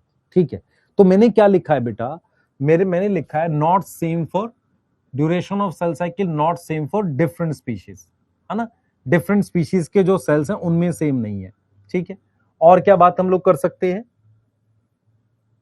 और क्या बात कर सकते हैं, not same for two cell of same organism, उनके लिए भी सेम नहीं होता। क्लियर है, उनके लिए सेम नहीं होता। इतनी बात समझ में आ रही है? मैं फिर रिपीट करता हूं, हम क्या पढ़ रहे हैं, टाइम ड्यूरेशन ऑफ फेजेस पढ़ रहे हैं सेल साइकिल में, जो कि यूकैरियोटिक सेल में होती है, उनमें क्या क्या टाइम होता है। सबसे पहले सेल साइकिल को मैंने दो फेजेस में डिवाइड किया है, इंटरफेज और एम फेज। इंटरफेज 95% टाइम लेता है, एम फेज 5% टाइम लेता है। ईस्ट सेल एक फंजाई है, वो डिवाइड करता है 90 मिनट में, तो 90 मिनट सेल साइकिल का टाइम है, तो सेल साइकिल 90 मिनट की है, तो इंटरफेज लेस देन 90 मिनट आ गई, एम फेज 4 मिनट के आसपास, मतलब ऐसा कुछ आ गया। अब हमने मान लो कोई ह्यूमन सेल ले लिया, ह्यूमन सेल कहां पर ले लिया, कल्चर में, बॉडी में नहीं, कल्चर में लिया। अब वो डिवाइड कर रहा है मान लो 24 घंटे में, तो एम फेज 1 घंटे का है, इंटरफेस 23 घंटे का हो गया, 95% टाइम हो गया। उसमें G1 S और G2 का टाइम दिया, 8 से 12, 6 से 8, 3 से 4। आप देख पा रहे हो कि ड्यूरेशन के हिसाब से सबसे ज्यादा टाइम कौन लेता है, G1 लेता है। अब आपको समझना पड़ेगा, मेरी बात समझो ध्यान से। G1 फेज वो फेज होता है जिसमें सेल एक्चुअल में ग्रो करता है, ग्रोथ टाइम लेती है, तो सबसे ज्यादा टाइम कौन लेता है, G1 फेज लेता है, S फेज लेता है, G2 फेज लेता है। अब मैं यहां पर कुछ क्वेश्चंस आपको बताऊंगा, ठीक है, ध्यान से सुनना। कुछ क्वेश्चंस है जो यहां पर ड्यूरेशन को लेके हम पढ़ेंगे, ठीक है। सबसे पहला क्वेश्चन,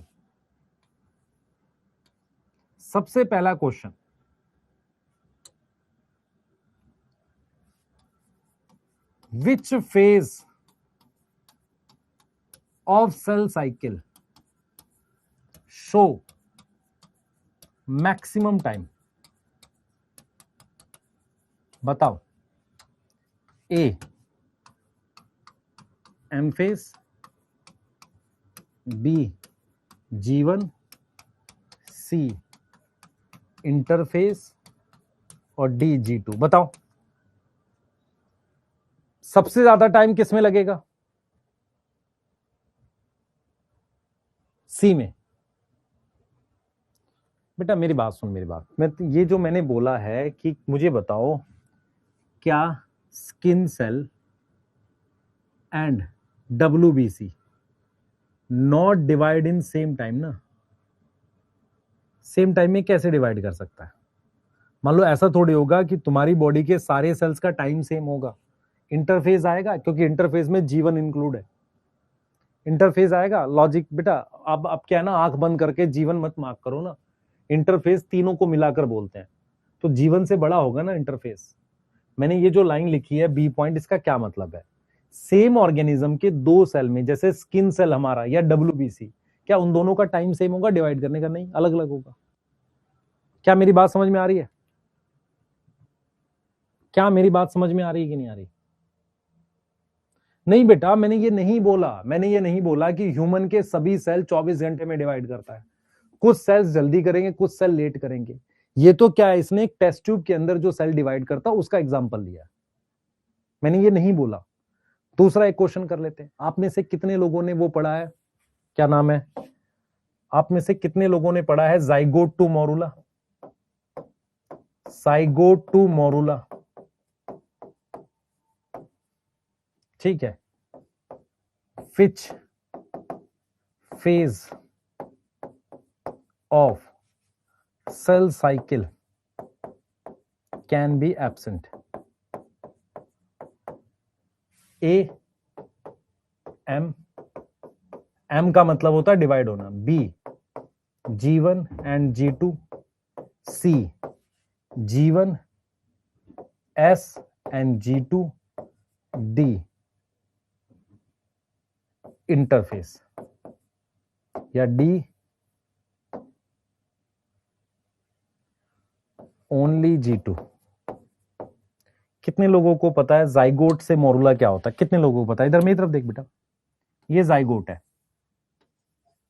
जाइगोट से मेरे पास 2 सेल बन गए, 2 सेल से मेरे पास 4 सेल बन गए। ये पता है आपको, जो साइज जाइगोट था इन चारों सेल का साइज सेम है। मेरी तरफ देख, मेरी तरफ देख, मान लेते हैं ये जाइगोट है, ठीक है, नॉर्मल डिवीजन क्या होती है? जब मैं इसको डिवाइड करता हूं, हाँ मेरी तरफ देख, मेरी तरफ देख। नॉर्मल डिवीजन क्या होती है? जब मैं इसको डिवाइड करता हूं, दो सेल बनते हैं, दोनों की ग्रोथ होती है, फिर वो डिवाइड करते हैं, और ग्रोथ के अलावा डीएनए रेप्लिकेशन होती है। अब ध्यान से सुनना, जितना साइज जाइगोट का होता है उतना ही साइज उन 8 सेल का मिलाकर होता है। जाइगोट का साइज और उन 8 सेल का साइज सेम है। इसका मतलब यह हुआ कि उसमें ग्रोथ नहीं हो रही है। लेकिन कोई भी सेल बिना एस फेज के डिवाइड नहीं करता। मतलब क्या हुआ, उनमें क्या हो रहा होगा, उन सेल्स में ऐसे हो रहा होगा कि हमारे पास सेल साइकिल में एम हुआ, एस फेज हुआ, एम हुआ, एस फेज हुआ, तो जो साइज एक सेल का वही मिला के 8 सेल का हुआ। तो उसमें एब्सेंट क्या होगा, G1 एंड G2। कितने लोगों को समझ में आई ये एक्सप्लेनेशन? कितने लोगों को ये बात समझ में आई कि जाइगोट से जो मोरूला बनता है, जब आप क्लास 12th में पढ़ोगे तो वहां पर पढ़ाया जाएगा कि भैया आपके पास जो ये एस फेज है ना, ये जो एस फेज है, एम फेज और S phase, M phase S phase होता रहेगा। G1 G2 क्यों नहीं होगा? क्योंकि जितना साइज का जाइगोट है, मेरी बात समझ ध्यान से, जितने साइज का ये जाइगोट है उतने साइज का मिलाकर ये सारे सेल्स आ रहे हैं। इसका मतलब ग्रोथ नहीं हो रही है। पर कोई भी सेल बिना एस फेज के डिवाइड कर ही नहीं सकता। भाई डिवाइड करके भेजेगा क्या दो सेल में? डीएनए तो भेजना ही पड़ेगा ना। तो ऐसा हो ही नहीं सकता कि एस फेज ना करे। तो क्या इंटरफेज एब्सेंट हो सकता है? नहीं, एस एब्सेंट होगा, G1 और G2 रहेगा। आपको मोरूला पता है क्या होता है? ये बताओ पहले। जाइगोट टू मोरूला माइटोसिस हो रही है। होता क्या मोरूला पता है?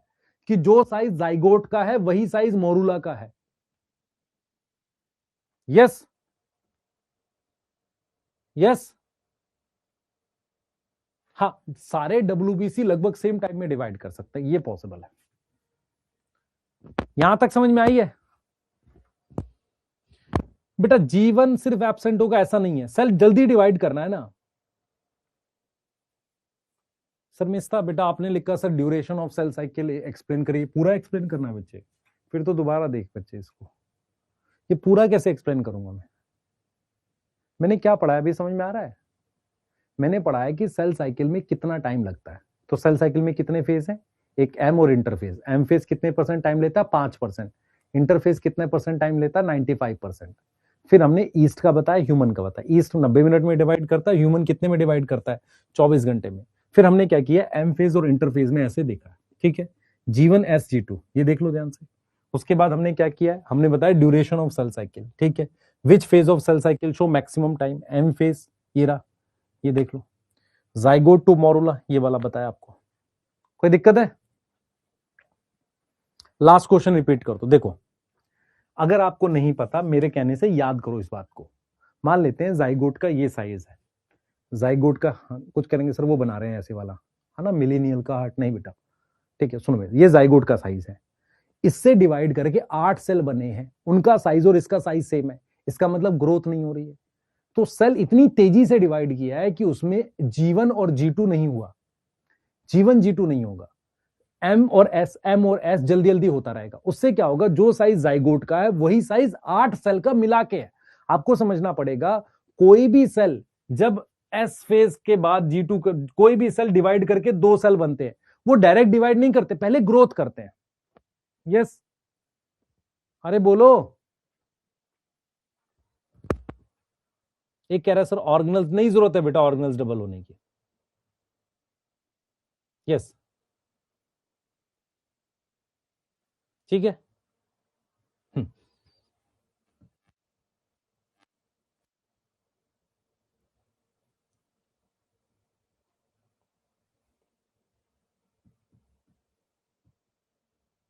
30 मिनट और पढ़ा दो। नहीं बेटा अभी आज यहीं रोकेंगे इसको, है ना। हाँ ये भी यहाँ यहीं रोकेंगे। कल हम लोग क्या क्या पढ़ेंगे, चेंजेस, अमाउंट और माइटोसिस स्टार्ट करेंगे। ठीक है, कल ये सारे टॉपिक पढ़ेंगे। चेंजेस, अमाउंट और माइटोसिस स्टार्ट कर लेंगे, आधा माइटोसिस कर लेंगे, परसों माइटोसिस खत्म करके उसके क्वेश्चंस। ठीक है, डन है। हाँ, कौन से ऐसे बच्चे जिनको समझ नहीं आए? 90 नंबर से कितना इंक्रीज होता है, जितना कर ले जाओ। देख बेटा ऐसा कोई नियम नहीं है कि कितने इंक्रीज होते हैं। नॉर्मली हम 200 नंबर लिखते हैं, पर 200 नंबर उनके लिए जिनके 400 आ रखे हो। तेरे पहले ही बहुत लो है, कितने कर ले जा, तेरे ऊपर है। ठीक है, यस। लास्ट क्वेश्चन नहीं आया, बेटा बोर्ड में टाइम ज्यादा दिखा रहा है, 20-25 मिनट आगे रहता है। ह्यूमन का सारा सेल 24 घंटे में डिवाइड करता नहीं। अचीवर से बायो कर लू, मर्जी है तेरी बेटा, पर यहां से भी कर सकता है, ऐसा नहीं। ठीक है, चल ओके। जाइगोट में नहीं बेटा, जाइगोट को फास्ट डिवाइड करा है। ठीक है भानुप्रिया बेटा, मैंने क्या बोला है कि जाइगोट से मोरुला जब बनता है तो जो साइज जाइगोट का उतना ही साइज है, इसका मतलब ग्रोथ नहीं हुई, तो G2 और G1 दोनों एब्सेंट हो जाएगा, ये बोला।